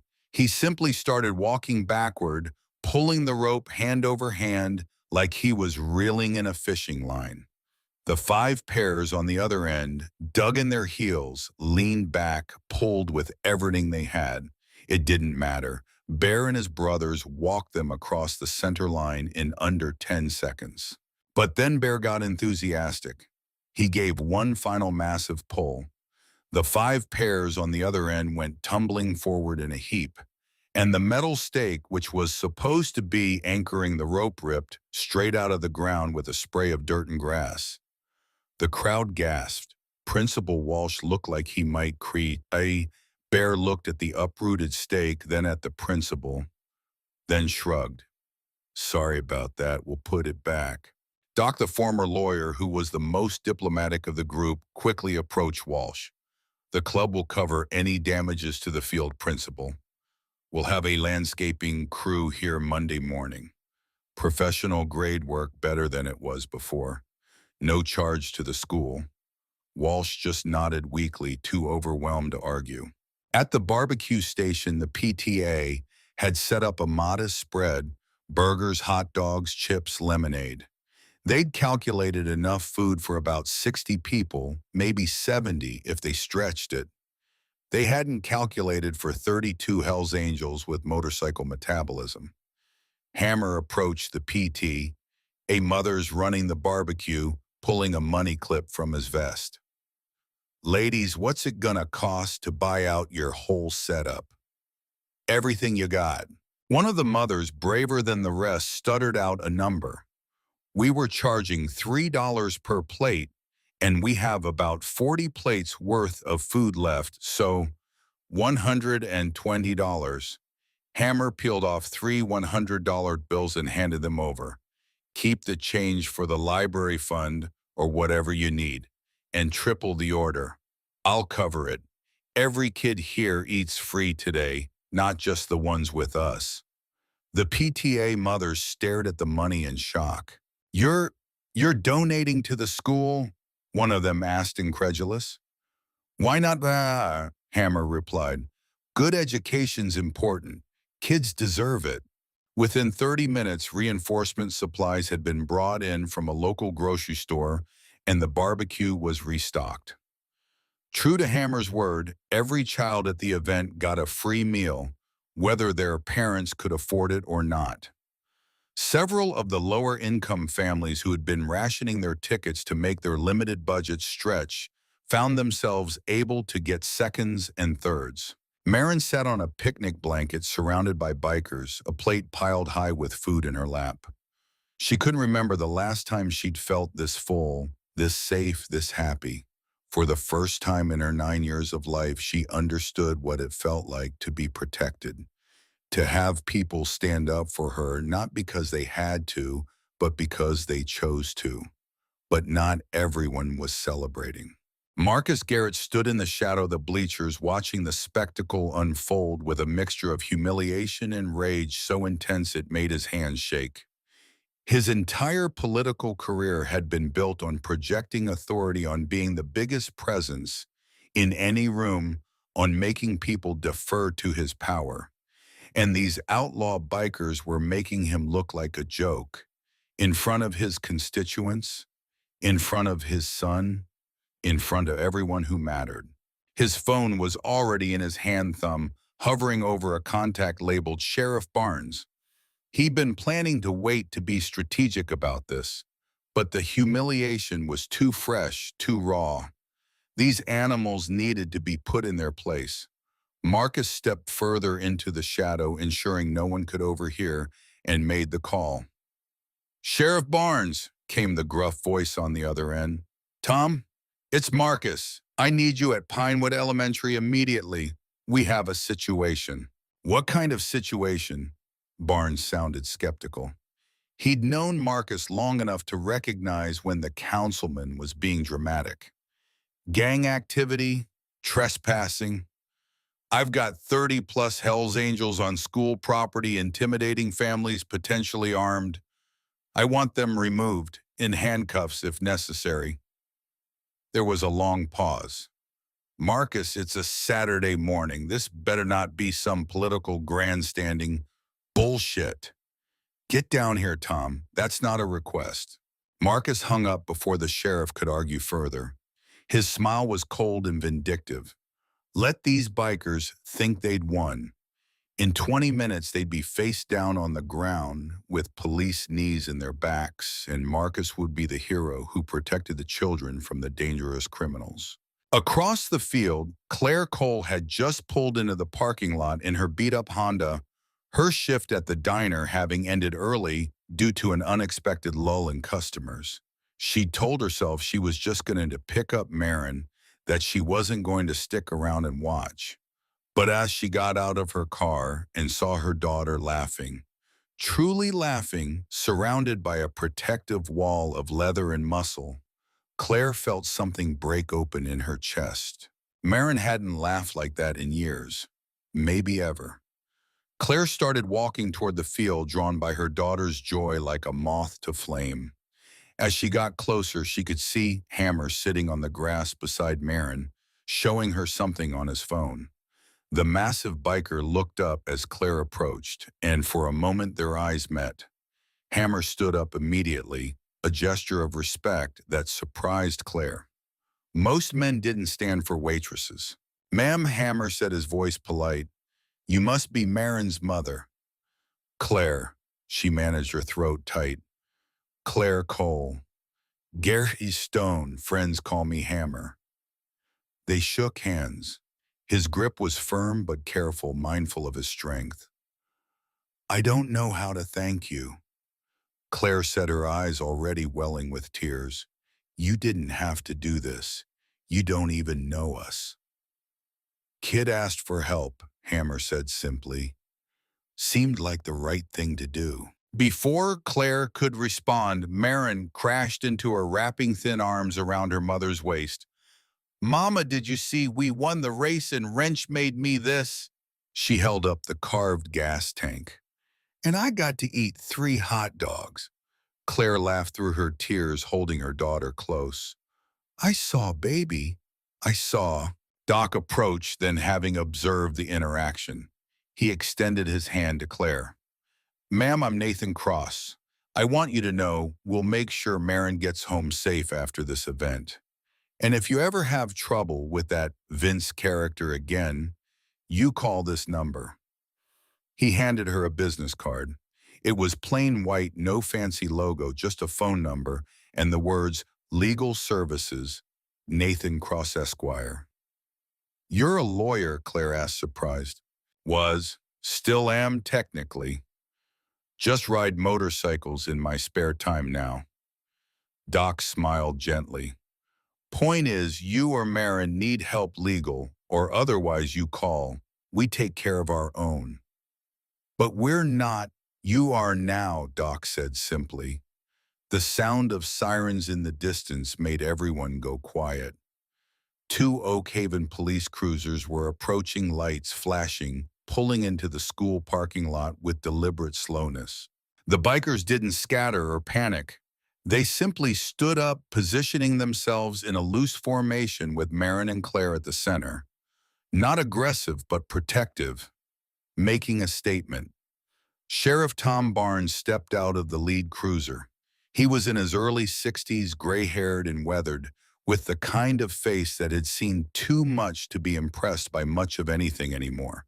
His hand rested on his service belt, but he hadn't drawn his weapon. Marcus Garrett practically sprinted across the grass to meet him. "Sheriff, thank God you're here. I want these men arrested immediately. Trespassing, disturbing the peace, potentially armed." Barnes held up one hand, cutting Marcus off. "Slow down, councilman. Let me assess the situation." The sheriff's eyes swept across the scene. He saw the bikers in their leather and patches. He saw the families scattered across the field. He saw children eating barbecue and playing on the grass. He saw Marin Cole holding her mother's hand, a carved wooden gas tank in her other hand, looking at the bikers with absolute trust. Barnes walked slowly toward Hammer. The two men looked at each other with the kind of mutual recognition that comes from 20 years of carefully negotiated détente. "Hammer," Barnes said neutrally. Sheriff De Hammer replied in the same tone. "Got a call about a disturbance. You disturbing the peace?" "No, sir. Participating in Father-Daughter Day with my kid." Hammer gestured to Marin. "That a crime?" Barnes looked down at Marin, taking in the fading bruise on her face, the way she was pressed close to her mother. Then he looked back at the 31 other bikers, all of whom were standing calm and composed. "Anybody been threatened?" Barnes called out to the crowd. "Anybody been hurt or intimidated?" Silence. The parents looked at each other nervously, but none of them spoke up. Because the truth was, aside from the initial shock of the arrival, the bikers had been nothing but polite, helpful even. Principal Walsh showing more courage than Marcus had given him credit for stepped forward. "Sheriff, I invited these gentlemen to participate in our event. They've been model citizens. Actually donated several $100s to our school programs." Barnes nodded slowly. He turned back to Marcus Garrett, and there was something in his expression that the councilman didn't like. "Marcus, can I speak with you privately for a moment?" The two men walked a short distance away. Barnes's voice was low, but several people nearby could hear snatches of the conversation. "Wasting department resources. Told you before about Crying Wolf. They're not breaking any laws." Marcus's face went from pale to flushed red. "I'm a city councilman. I have the authority." "You have the authority to make my life difficult," Barnes interrupted, his voice sharp. "But you don't have the authority to order arrests without probable cause. These men are participating in a public school event. They're not drunk, they're not fighting, they haven't threatened anyone. What exactly do you want me to charge them with?" "They're Hell's Angels," Marcus hissed. "Being a member of a motorcycle club isn't illegal, Marcus. You know that. I know you don't like them. I know you've been trying to force them out of the county, but unless they actually break a law, my hands are tied." Marcus opened his mouth to argue further, but Barnes cut him off. "Now I'm going to get back in my cruiser and leave. And you're going to let this event finish peacefully. Because if I have to come back here today, I'm going to be in a very bad mood. And you don't want me in a bad mood when I start looking into who's been making false police reports. That's a misdemeanor, Marcus, even for councilmen." Barnes turned on his heel and walked back to his cruiser, his deputy following. As he passed Hammer, he gave the slightest nod. Hammer returned it. The cruisers pulled away, leaving Marcus standing alone in the middle of the field, publicly humiliated for the second time that day. Dylan Garrett had watched the whole thing from a distance. He saw his father's face turn red, saw the sheriff leave without arresting anyone, saw the bikers still standing tall and protective around Marin Cole. For the first time in his life, Dylan understood what it felt like to be powerless, to want to hurt someone and not be able to have your father's authority mean nothing. He didn't like it, not one bit. The Father-Daughter Day continued for another hour, but the mood had shifted. The other families started to relax around the bikers, realizing that these men, terrifying as they looked, weren't actually there to cause trouble. A few of the braver fathers even approached to shake hands, offering awkward thanks for the donated barbecue. Some of the daughters asked to see the motorcycles, and the bikers obliged, showing them the custom paint jobs and explaining the basics of the engines in simple terms. By the time the event wound down at 2 p.m., Pinewood Elementary had experienced something it would talk about for years to come. As the family started to pack up and head home, Hammer knelt down one last time in front of Marin.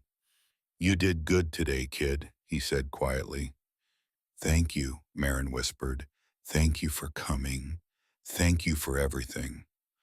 Hammer reached into his vest and carefully unpinned a small silver badge shaped like a winged wheel. It was worn smooth from years of wear, clearly something important to him. He pressed it into Marina's palm, closing her small fingers around it. "You're an honorary prospect now, Marin. That means your family. You need us. You just look at the road. We'll hear you. We'll come." Marin's eyes filled with tears. She threw her arms around Hammer's neck, hugging him with all the strength in her small body.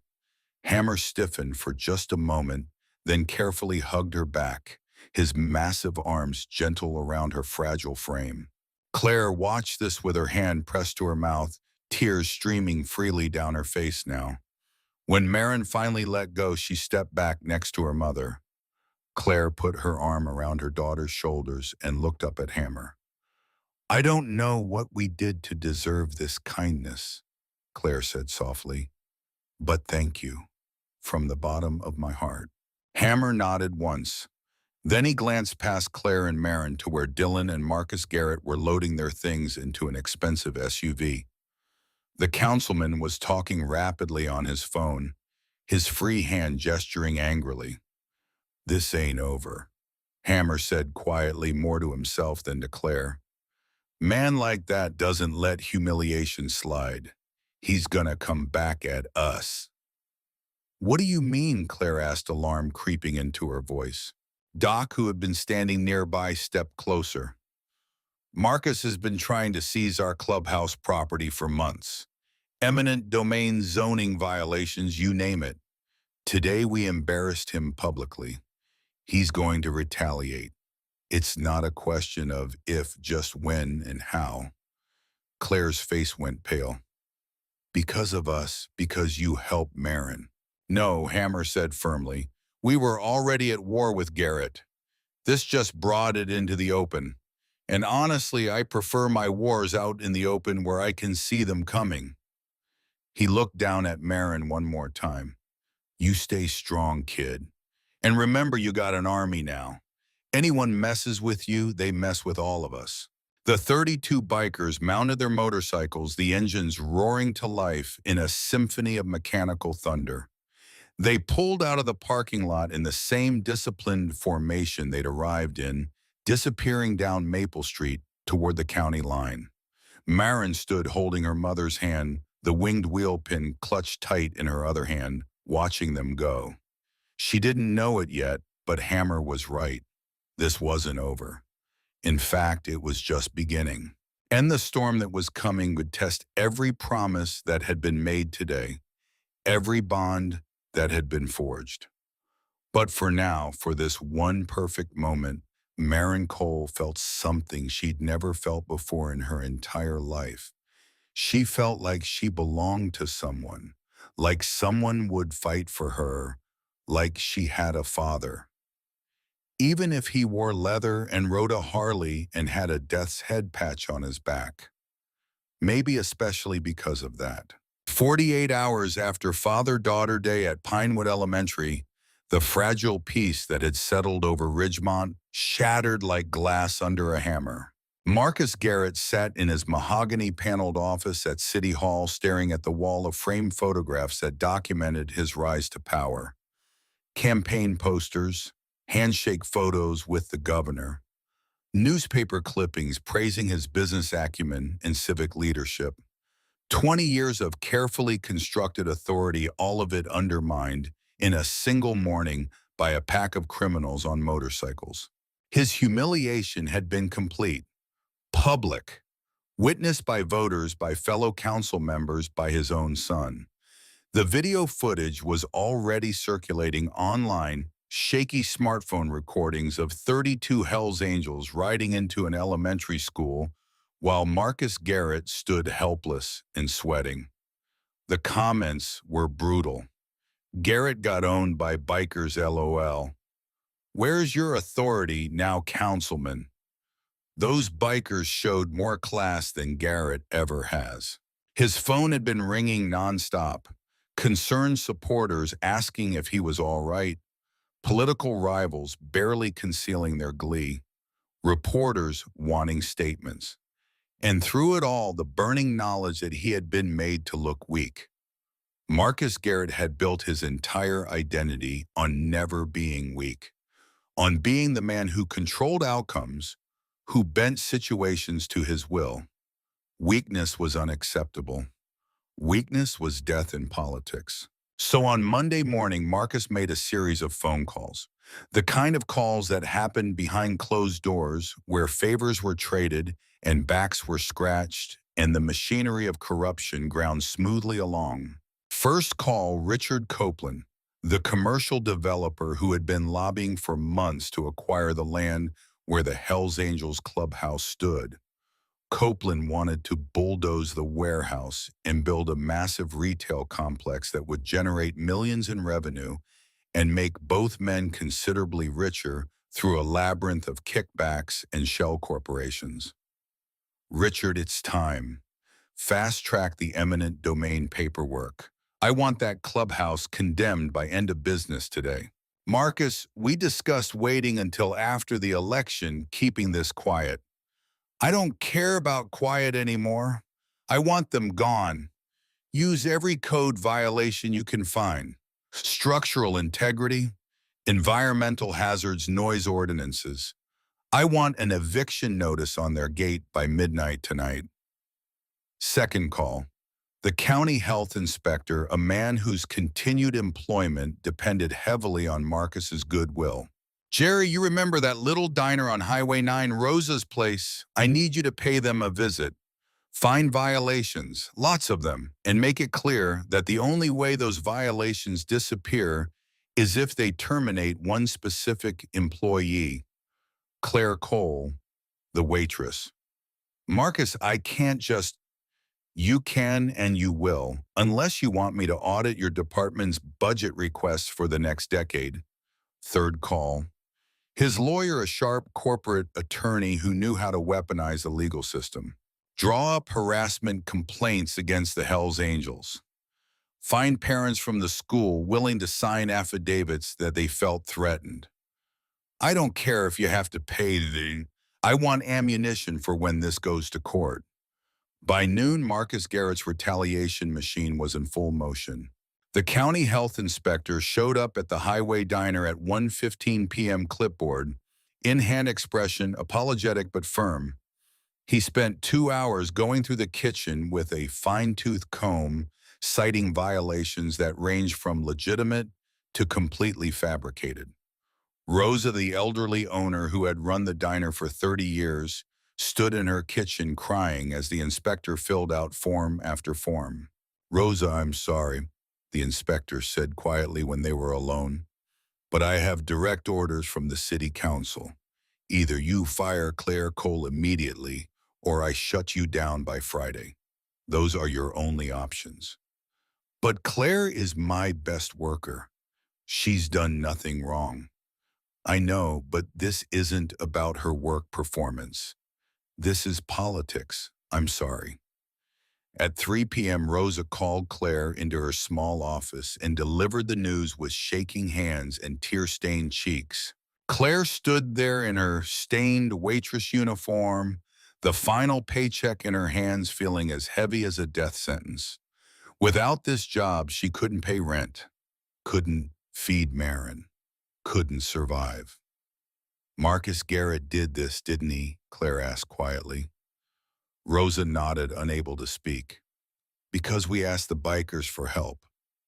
Another nod. Claire carefully folded the paycheck and put it in her apron pocket. It's not your fault, Rosa. You do what you have to do to keep the diner. I understand. But understanding didn't pay bills. Understanding didn't put food on the table. Claire walked out of the highway diner at 3:30 p.m., officially unemployed with 8 days until rent was due and $53 in her checking account.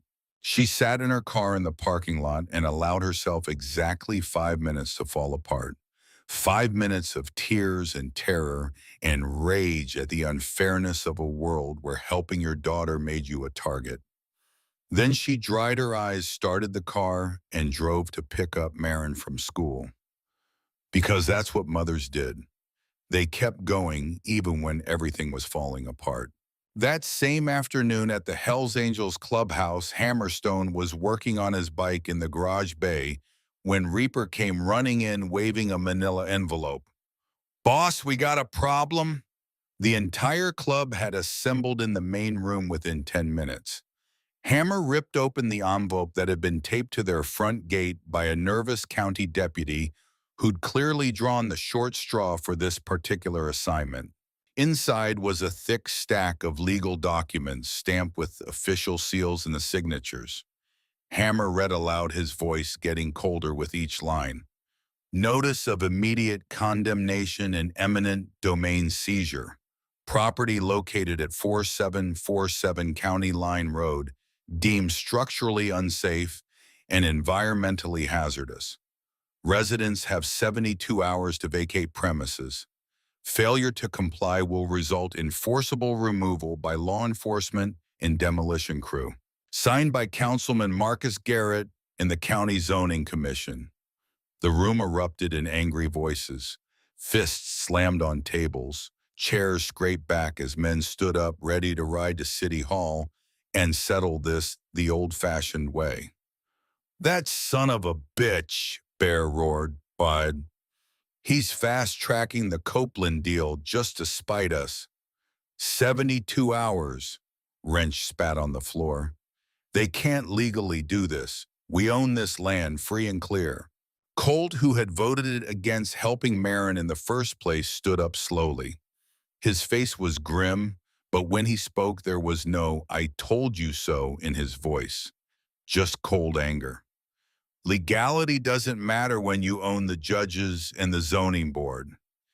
Garrett's been planning this for months. The school thing just gave him the excuse to pull the trigger early." Hammer stood at the head of the table, the eviction notice crumpling in his massive fist. He was silent, his ice-blue eyes staring at nothing, his jaw working. The room gradually went quiet as the members waited to see what their president would do. Before Hammer could speak, his cell phone buzzed. Unknown number. He almost ignored it, but something made him answer. "Yeah, Mr. Stone, this is Claire Cole." Her voice was shaking thick with barely controlled tears. "I'm so sorry to bother you, but I didn't know who else to call." "What happened?" Hammer's voice immediately shifted from cold anger to focused concern. Claire told him about the health inspector, about Rosa being forced to fire her, about Marcus Garrett's retaliation. "I'm not calling to ask for money," Claire said quickly. "I just wanted to warn you. I heard a rumor that Garrett is going after your clubhouse too, and I thought you should know. This is my fault. If I hadn't let Marin ask you for help—" "Stop," Hammer interrupted firmly. "This ain't your fault, Claire. Marcus Garrett declared war on us long before we met your daughter. You and Marin just gave us something worth fighting for instead of just fighting against." He paused, listening to Claire's quiet crying on the other end of the line. "Garrett didn't just come for our house," Hammer said loud enough for the whole room to hear. "He went after the girl's mother, took away her livelihood because she dared to protect her kid." The effect on the assembled bikers was immediate. The anger in the room shifted from hot and chaotic to cold and focused. This wasn't just about property anymore. This was about a man using his power to hurt a waitress and a 9-year-old girl. Bear stood up, his massive hands clenched into fists. Give the word hammer. We ride to Garrett's house tonight. Show him what happens when you threaten families. No! Hammer's voice cracked like a whip. That's exactly what he wants. He wants us to act like the violent criminals he tells everyone we are. He wants an excuse to send the state police, the feds, every badge in Arizona down on our heads. Hammer's eyes swept across the room, making eye contact with each member. We don't win this fight with our fists. We win it by being smarter than he is. He turned to Doc, who had been sitting quietly in the corner, his reading glasses perched on his nose, already thinking 3 moves ahead, like the chess player he was. Doc, Hammer said, you've been digging into Copeland and Garrett's finances for the past month. You told me you found something that smelled wrong. What exactly did you find? Doc stood up, slowly removing his glasses and polishing them on his shirt, a nervous habit from his lawyer days that he'd never quite shed. When he put them back on, his eyes were sharp and calculating. I found more than a smell, Hammer. I found the whole rotting corpse. He walked to a filing cabinet and pulled out a thick folder, laying it on the oak table with a satisfying thump. Marcus Garrett has been taking kickbacks from Richard Copeland for the past 8 months. The money is being funneled through a shell corporation called Apex Holdings, registered in the Cayman Islands. Apex Holdings has one single beneficiary and signatory, Marcus J. Garrett. Doc pulled out bank statements, highlighting key figures with a yellow marker as he spoke. Copeland has wired exactly $1.2 million into this offshore account in installments designed to stay just under federal reporting requirements. In exchange, Garrett has been manipulating zoning regulations, fast-tracking permits, and setting up this eminent domain seizure to hand our land to Copeland for development. It's textbook bribery, wire fraud, and extortion, the kind of corruption that makes federal prosecutors salivate. The room had gone completely silent. Every eye was locked on Doc. Hammer leaned forward. Can you prove it in front of a crowd in a way that can't be dismissed or covered up? Doc smiled, the kind of smile that had once made opposing counsel very nervous in Chicago courtrooms. I have the offshore routing numbers. I have the email correspondence between Garrett and Copeland discussing the payments. I have bank statements from both the Cayman account and Copeland's corporate accounts showing matching withdrawals and deposits. It's ironclad. Then tomorrow night, Hammer said slowly, a plan crystallizing in his mind. We go to war, but we do it in public in the light where Garrett can't hide. Bear frowned. What do you mean? Tomorrow night is the monthly open town hall meeting, Doc explaining, catching on to Hammer's thinking. Public comment period. Anyone can speak, and everything is recorded, live-streamed, available to press. Hammer nodded. Garrett is planning to attend that meeting and hold a victory lap vote on our eviction. He thinks he's won. He thinks we're going to hole up here and wait for the bulldozers. Instead, we're going to walk into that town hall and destroy him in front of the entire county. Colt stood up. Walk in how in our colors, they'll arrest us before we get to the microphone. No. Hammer said, a fierce grin spreading across his scarred face. We walk in wearing suits, looking like businessmen, looking respectable. And then we pull out the evidence and watch Marcus Garrett's world burn down around him. The room erupted in approving shouts and laughter. It was brilliant, aggressive without being violent, public without being illegal, using Garrett's own system against him. We need suits by tomorrow night, Reaper pointed out. None of us own suits. I know a tailor, Doc said. Owes me a favor from the old days. If we get there tonight, he can have 32 suits ready by tomorrow afternoon. Won't be custom, but they'll fit and look professional. Do it, Hammer ordered. Everyone gets measured tonight. Tomorrow we clean up, cut our hair, shave our beards, or trim them neat. We're going to look like the most intimidating board of directors anyone's ever seen." He pulled out his phone and called Claire back. "Claire, tomorrow night, 7 p.m., Ridgemont Town Hall. I need you to be there. Wear your best clothes, bring Marin. Can you do that?" "Why?" Claire's voice was confused, still thick with tears. "Because the town needs to see the people Garrett is trying to destroy. They need to see a hardworking mother and her daughter who just wanted help. They need to see that we're not the monsters Garrett paints us to be." There was a long pause. Then Claire said quietly, "We'll be there." "Good. Trust me, Claire. This is gonna work." After he hung up, Doc approached Hammer at the head of the table. "You know this is going to make Garrett desperate," Doc said quietly. "Desperate men do dangerous things." "I know," Hammer replied, "but I'm tired of living under his thumb, tired of waiting for the hammer to fall. Tomorrow night we take our lives back." Doc nodded slowly, then said something that had been on his mind since Saturday. "You really care about that kid, don't you, Marin?" Hammer didn't answer immediately. He stared at the eviction notice still crumpled in his hand, thinking about a 9-year-old girl with a black eye asking a stranger to be her father, thinking about his own mother dying on a kitchen floor while he held her hand. "Yeah," he said finally. "Yeah, I do." The next day was a whirlwind of preparation. 32 bikers descended on Doc's tailor friend, an elderly Italian man named Mr. Rossini, who took one look at the Hells Angels filling his small shop and nearly fainted before Doc explained the situation. By late afternoon, 32 black suits hung in garment bags at the clubhouse, ranging in size from Reaper's lean medium to Bear's custom XXL. The barbershop downtown had its busiest day in years.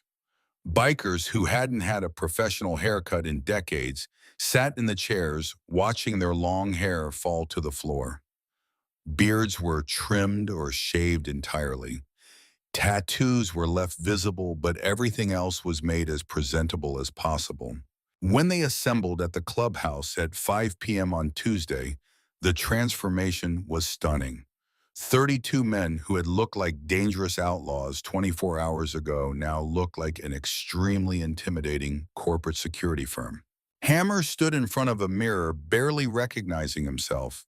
His beard was trimmed close, his hair actually combed. The black suit fit surprisingly well across his massive frame. He looked like a bouncer at an expensive nightclub or maybe a bodyguard for a Fortune 500 CEO. "Damn, boss," Reaper said, coming up beside him in his own suit. "We clean up nice."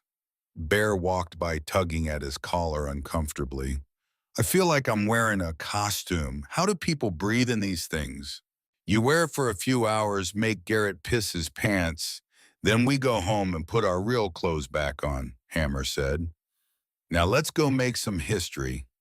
The Ridgemont Town Hall was a historic building from the 1920s, all high ceilings and wood paneling, and the kind of civic gravitas that made people unconsciously lower their voices. By 6:30 p.m., the main meeting room was packed to capacity. Word had spread through town about the drama at the elementary school, about Claire Cole being fired, about the Hells Angels facing eviction. People were curious, some were concerned, many just wanted to see what would happen next in this increasingly bizarre situation. Marcus Garrett sat at the center of the raised dais where the city council conducted business, flanked by 4 other council members, who mostly just did whatever Marcus told them to do. He wore a crisp navy suit, his hair perfectly styled, his American flag lapel pin catching the light.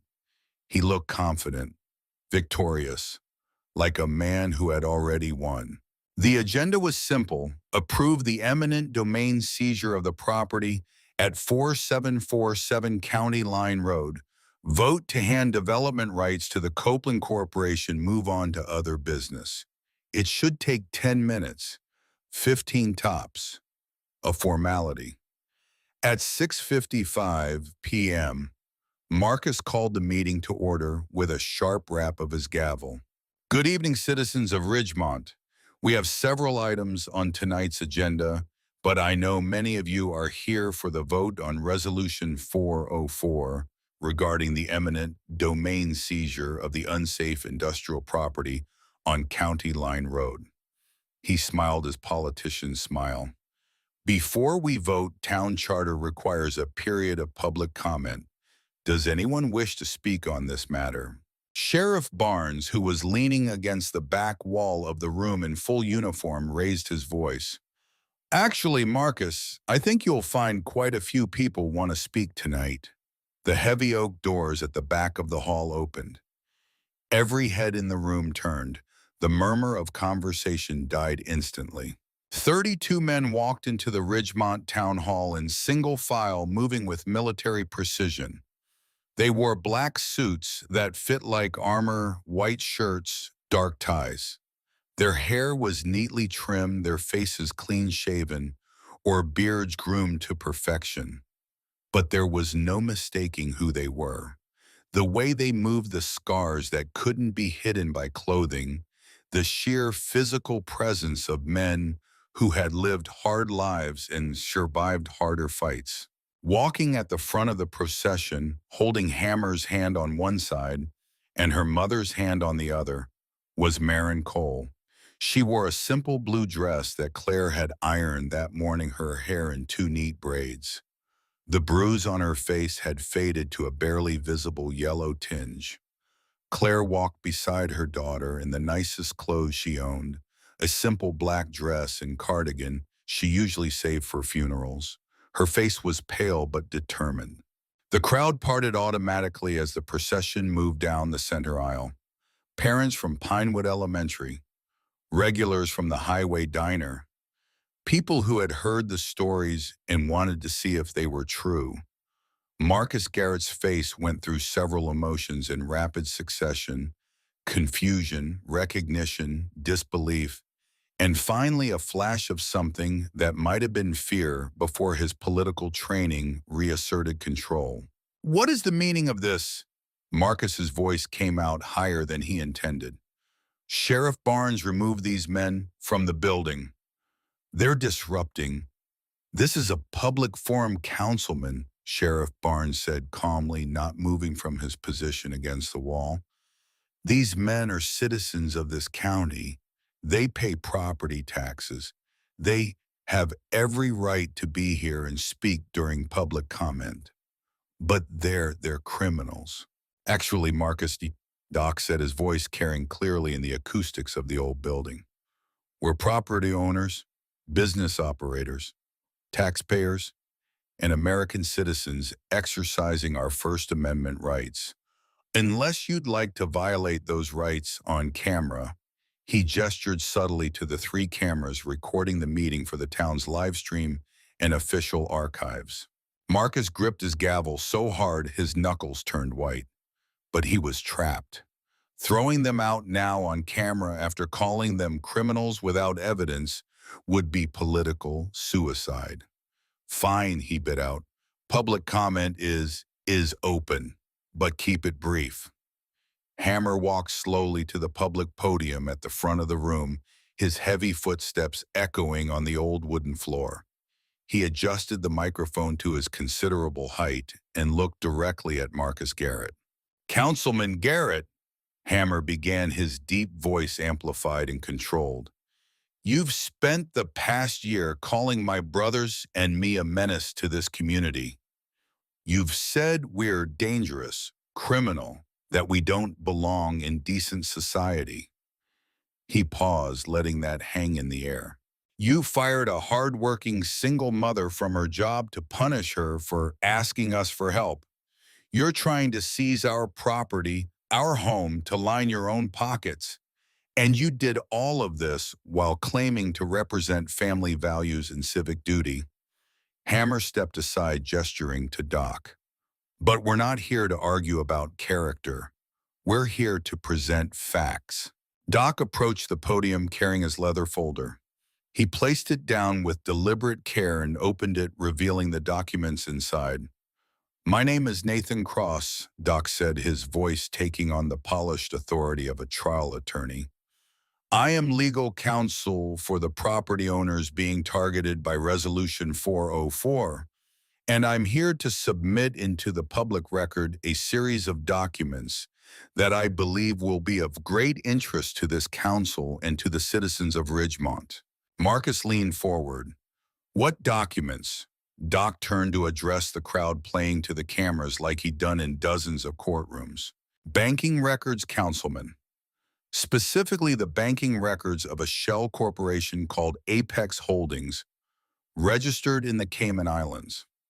Over the past 8 months, exactly $1.2 million has been wired into this offshore account by Richard Copeland, the developer who stands to profit enormously if the property at 4747 County Line Road is seized through eminent domain." The crowd gasped. Murmurs of shock rippled through the room. Council members on either side of Marcus shifted in their seats, suddenly wanting to put distance between themselves and the councilman. Doc held up a piece of paper.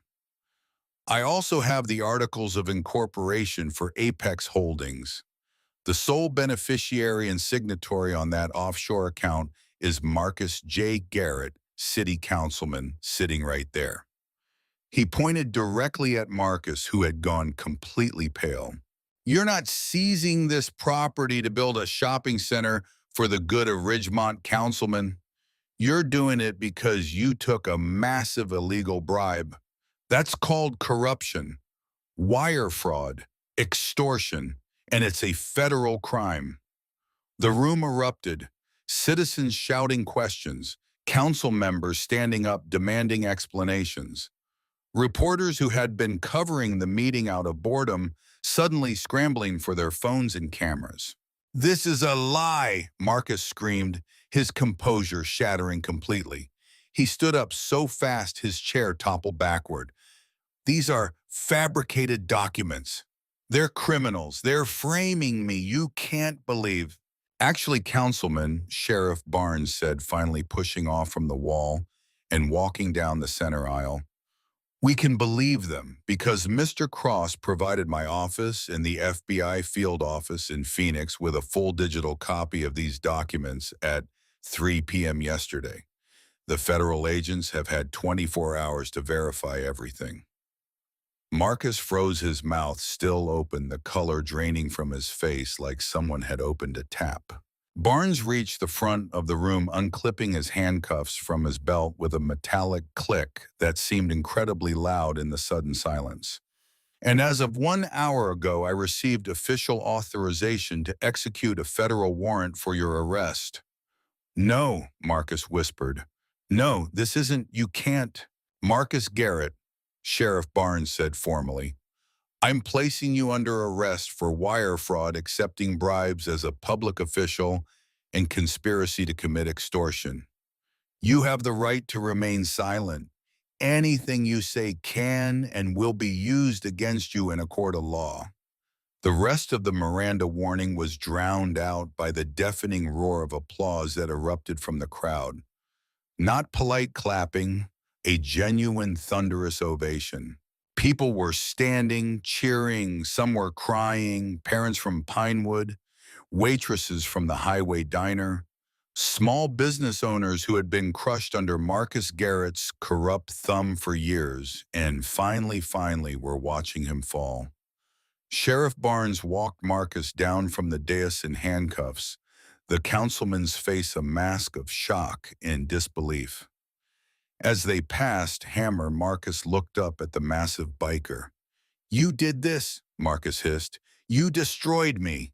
"No," Hammer said quietly. "You destroyed yourself. We just turned on the lights so everyone could see it." As Sheriff Barnes escorted Marcus out the front door to a waiting patrol car, the crowd continued to cheer. Flash bulbs popped. Video cameras recorded every moment.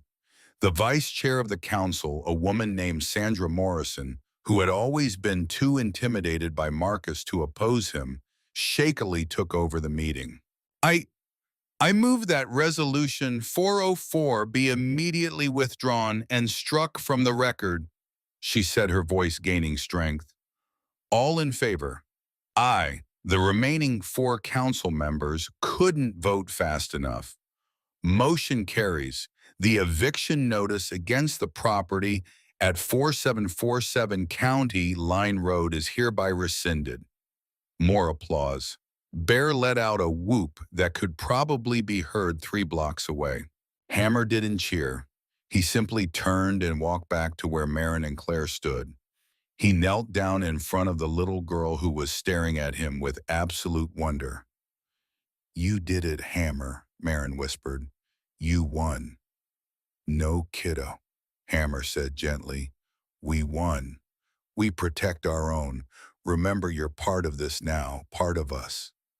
Marin threw her arms around his neck, hugging him with all her strength. Over her shoulder, Hammer saw Claire watching them, tears streaming down her face. Their eyes met. Something passed between them, something neither of them was quite ready to name yet. But it was there. Recognition, gratitude, and maybe, just maybe, the beginning of something else. Doc approached, grinning like a kid on Christmas morning. That went even better than I hoped. The press is going to crucify Garrett. FBI will probably add more charges once they dig deeper. He's looking at serious prison time. Good, Hammer said simply. He stood up, still holding Marin's hand. Now let's go home. As the Hells Angels filed out of the town hall, still in their suits, the crowd parted respectfully. Some people nodded in acknowledgement. A few even offered quiet words of thanks. Outside, the 32 men climbed into the various trucks and cars they'd driven, instead of their bikes, maintaining their respectable appearance until they were clear of the cameras. But once they were back at the clubhouse, the suits came off, immediately replaced by comfortable leather and denim. The celebration was loud and joyous, beer flowing freely, music playing, the stress of the past days finally releasing. Claire and Marin had been driven to the clubhouse by Doc, who'd insisted it wasn't safe for them to go home alone yet. Not until they were sure Marcus didn't have any loyalists who might try something stupid.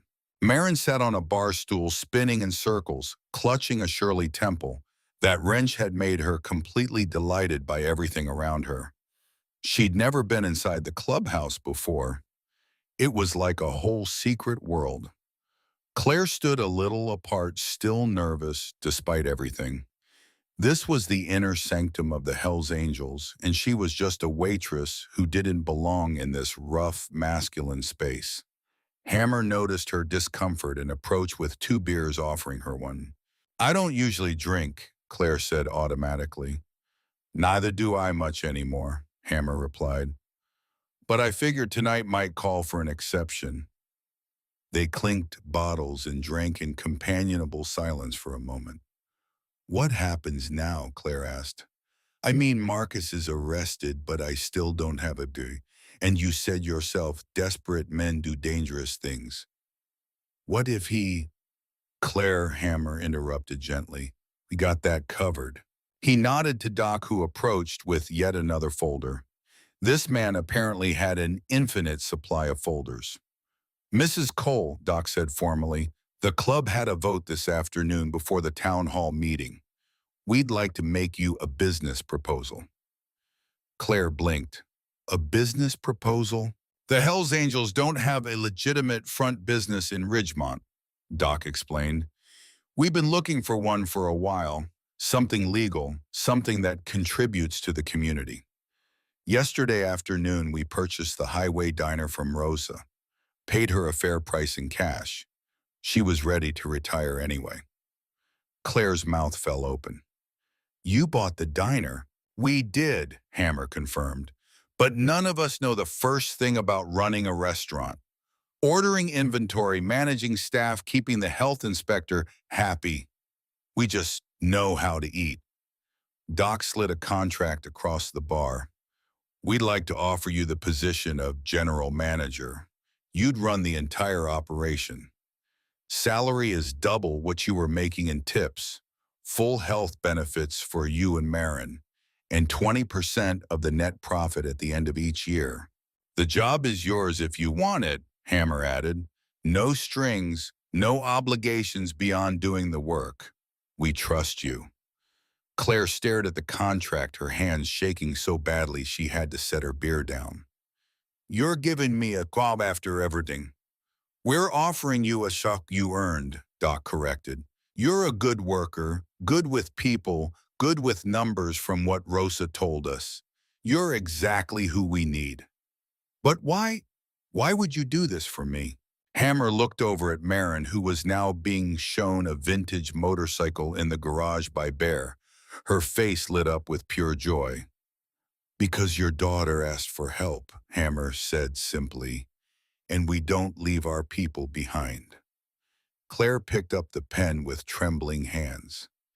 She read through the contract quickly, her eyes widening at the salary figure, at the benefits package, at the profit-sharing arrangement. It was more than generous. It was life-changing. She signed her name on the bottom line, the ink smearing slightly from the tears that had started falling again. The celebration continued late into the night, but eventually Claire and Marin needed to get home. Doc drove them in his truck, Hammer riding along to make sure they got safely inside. As Claire tucked Marin into bed that night, the little girl looked up at her mother with sleepy eyes. Mama, is this real? Is this really happening? Yes, baby, Claire whispered, brushing hair back from Marin's forehead. It's real. We have a family now, don't we? Claire felt her throat tighten with emotion. Yes, sweetheart, I think we do. Marin smiled, clutching her two talismans like always. Her father's dog tag, Hammer's winged wheel pin. Both symbols of fathers, one lost, one found. She fell asleep holding them both, finally truly safe. In the weeks that followed, Ridgemont slowly transformed. Marcus Garrett's arrest made regional news, then national news. The FBI investigation uncovered not just the Copeland bribery, but years of other corruption. Property deals, kickbacks, voter intimidation. By the time they were done, Marcus was facing 47 counts across multiple jurisdictions. Richard Copeland was arrested trying to flee the country, caught at a private airfield in Miami. The tip had come from an anonymous phone call placed from a payphone near the Hells Angels clubhouse. No one could prove who made the call, but everyone had their suspicions. The Highway Diner reopened under new management 3 weeks later. Claire had the place deep cleaned, updated the menu, hired back the staff who'd been let go, and started turning a profit within the first month.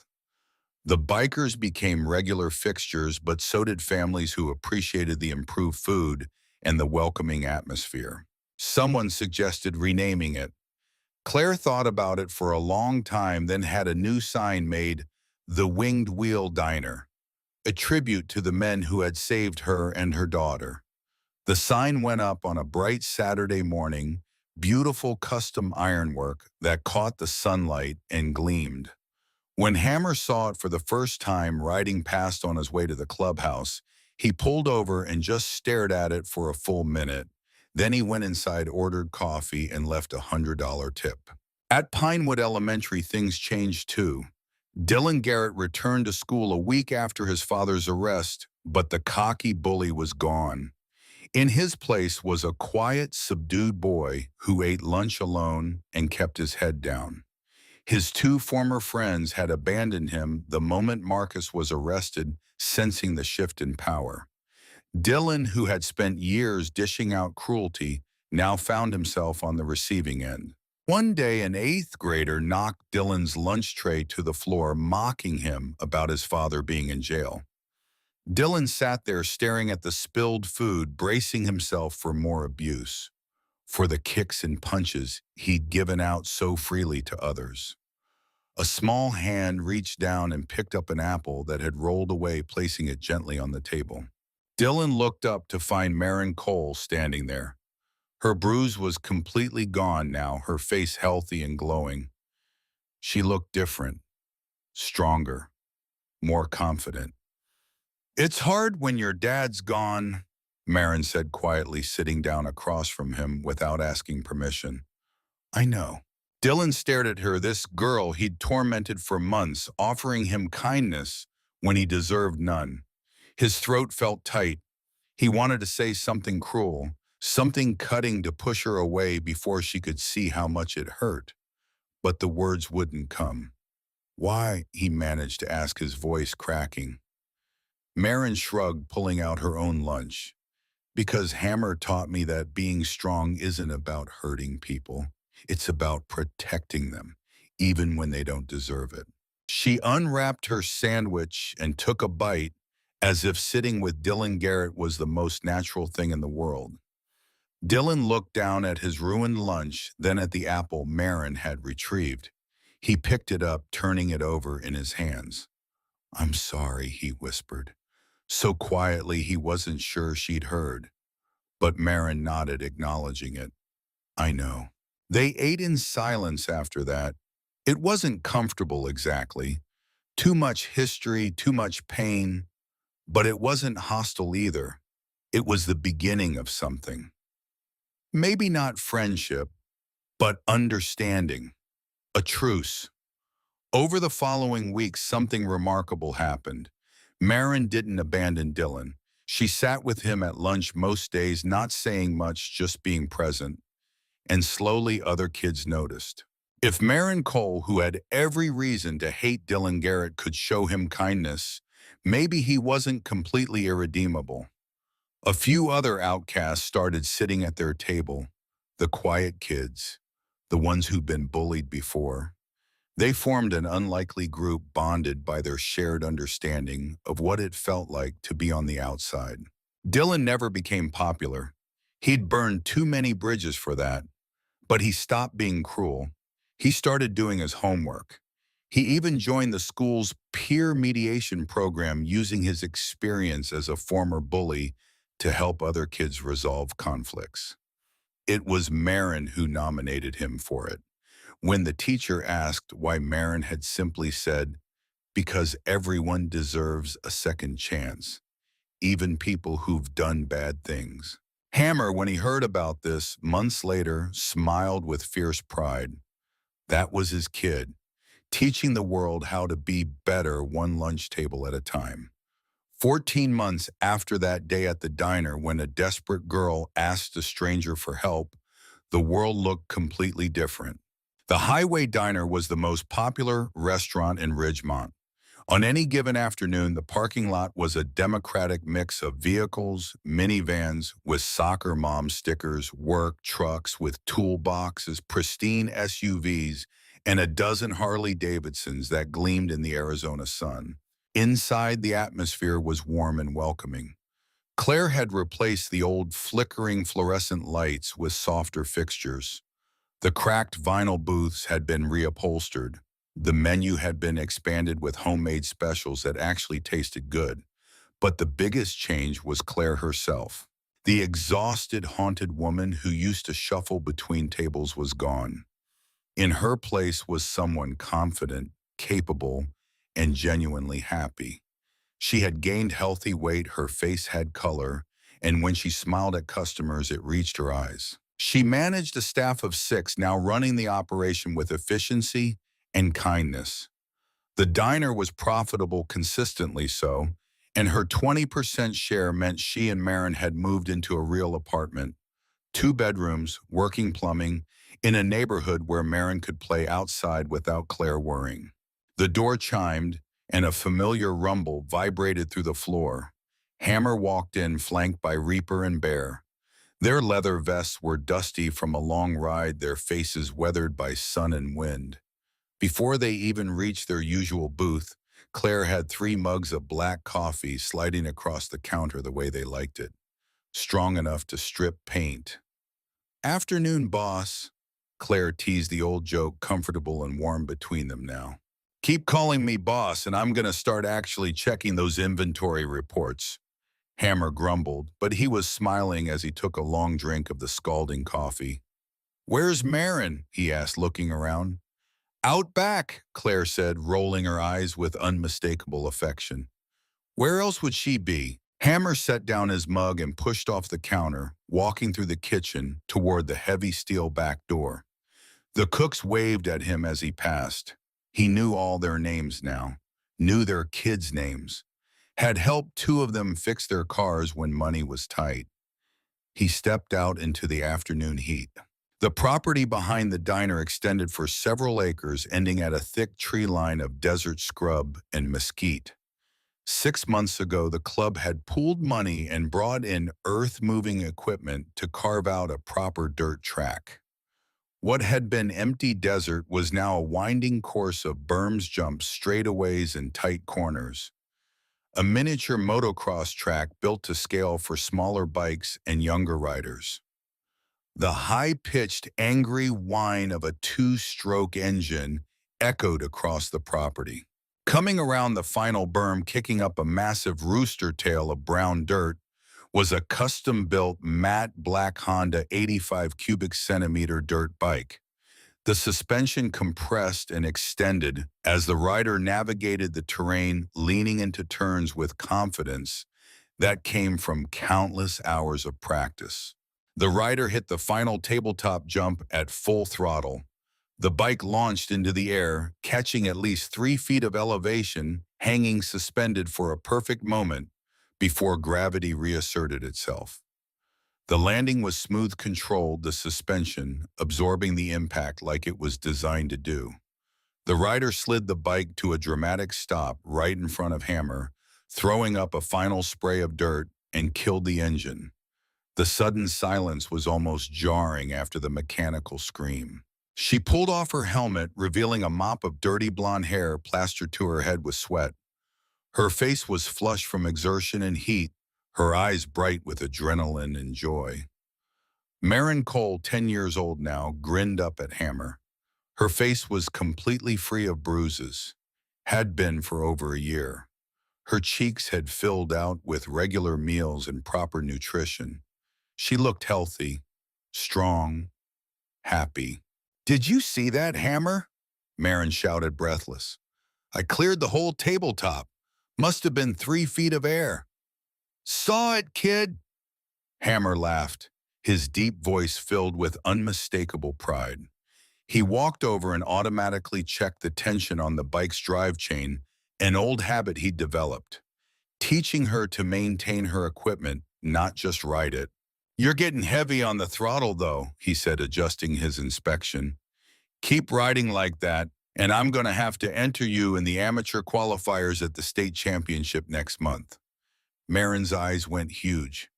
"Really, you think I'm ready?" "I think you've been ready for 3 months. Just been waiting for you to believe it."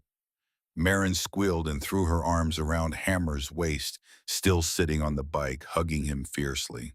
Hammer rested one massive hand on the back of her helmet, careful and gentle, despite his strength. Over the past 18 months, the bond between them had grown into something profound and unbreakable. He had taught her how to ride, how to change a tire, how to throw a proper left hook and when it was appropriate to use it, how to stand up straight and look people in the eye, how to be brave even when you're scared. And she had taught him something in return, something he hadn't known he'd forgotten how to do. She had taught him how to be soft again, how to care without apology, how to be a father. The sound of more motorcycles approaching made them both look up. Reaper and Bear were coming around the side of the diner, followed by 3 pickup trucks. "Birthday delivery," Bear called out, his massive grin visible even from a distance. The trucks pulled up and bikers started unloading supplies. A small chocolate cake with 10 candles. Balloons, presents wrapped in newspaper comics because none of them knew how to wrap properly and had decided to lean into it. "Happy birthday, little sister," Reaper called out, producing the cake from a box with the care of someone handling a bomb. Marin ran over still in her dirt bike gear and blew out all 10 candles in one breath. The assembled bikers, a mixture of the roughest men in Arizona, cheered like she'd just won the Super Bowl. Claire appeared in the back doorway, wiping her hands on her apron, tears already streaming down her face. Happy tears, grateful tears. The kind of tears that came from watching your child be surrounded by people who loved her.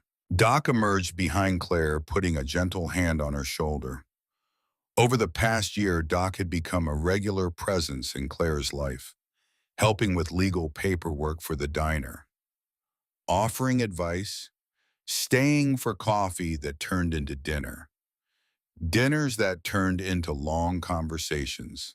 Nothing official, not yet, but there was something there, something growing. Hammer watched them from across the yard and smiled. Good. Claire deserved happiness, deserved someone who would treat her right. Present time, Wrench announced, carrying a box that was clearly homemade, covered in motorcycle stickers. Marin tore into the presents with the enthusiasm of a kid who'd never had a real birthday party before. Because she hadn't. Not like this. There were motorcycle boots in her size from Reaper, a custom leather jacket kid size from Bear, a first aid kit for riders from Chain because safety mattered, a stack of books about famous motorcycle racers from Doc because education mattered too. And then Hammer approached with a small box wrapped in simple brown paper. This one's from me, kiddo. Marin opened it carefully, somehow knowing this one was different. Inside, nestled in tissue paper, was a heavy silver chain with a dog tag attached. But this wasn't her father's old military tag. This was new. One side was engraved with the winged death's head of the Hells Angels. The other side read, Marin Cole, family. Marin looked up at Hammer, her eyes filling with tears. Not sad tears, the overwhelming kind that came from feeling too much happiness to contain. You're not just honorary anymore, Hammer said softly, kneeling down so they were eye level. You're family, real family, the kind that doesn't leave. Marin threw herself at him, wrapping her arms around his neck, and Hammer caught her easily, holding her tight. Thank you, Daddy, she whispered into his shoulder. Hammer's eyes stung. He blinked rapidly, but a few tears escaped anyway, running down into his gray beard. He didn't care who saw. Any time, daughter, he whispered back. Any time. Claire watched from the doorway, Doc's arm around her shoulders now, and she couldn't stop crying. Her daughter had a father, a real one, not by blood but by choice, the strongest kind. The party continued for another hour. Cake was eaten, which meant cake was also thrown by the younger bikers who still had a sense of humor about food fights. Marin demonstrated her riding skills for everyone, showing off the tricks she'd learned. As the sun started to set, painting the desert sky in shades of orange and purple, people started to drift away. The bikers mounted their ride's engines, rumbling to life, heading back to the clubhouse. Doc kissed Claire on the cheek, gentle and respectful, before climbing into his truck. Claire touched her face where his lips had been and smiled. Hammer was the last to leave. He stood by his bike, looking at the diner, at Claire and Marin standing together in the doorway, waving goodbye. This wasn't the life he'd planned. 40 years ago, when he'd run from that trailer park in Nevada with his mother's blood on his hands, he'd never imagined this. A family, a purpose beyond survival.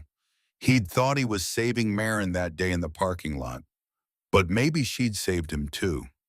Hammer raised one hand in farewell, kick-started his Harley, and rode off into the desert sunset, the engine's roar echoing off the distant mountains.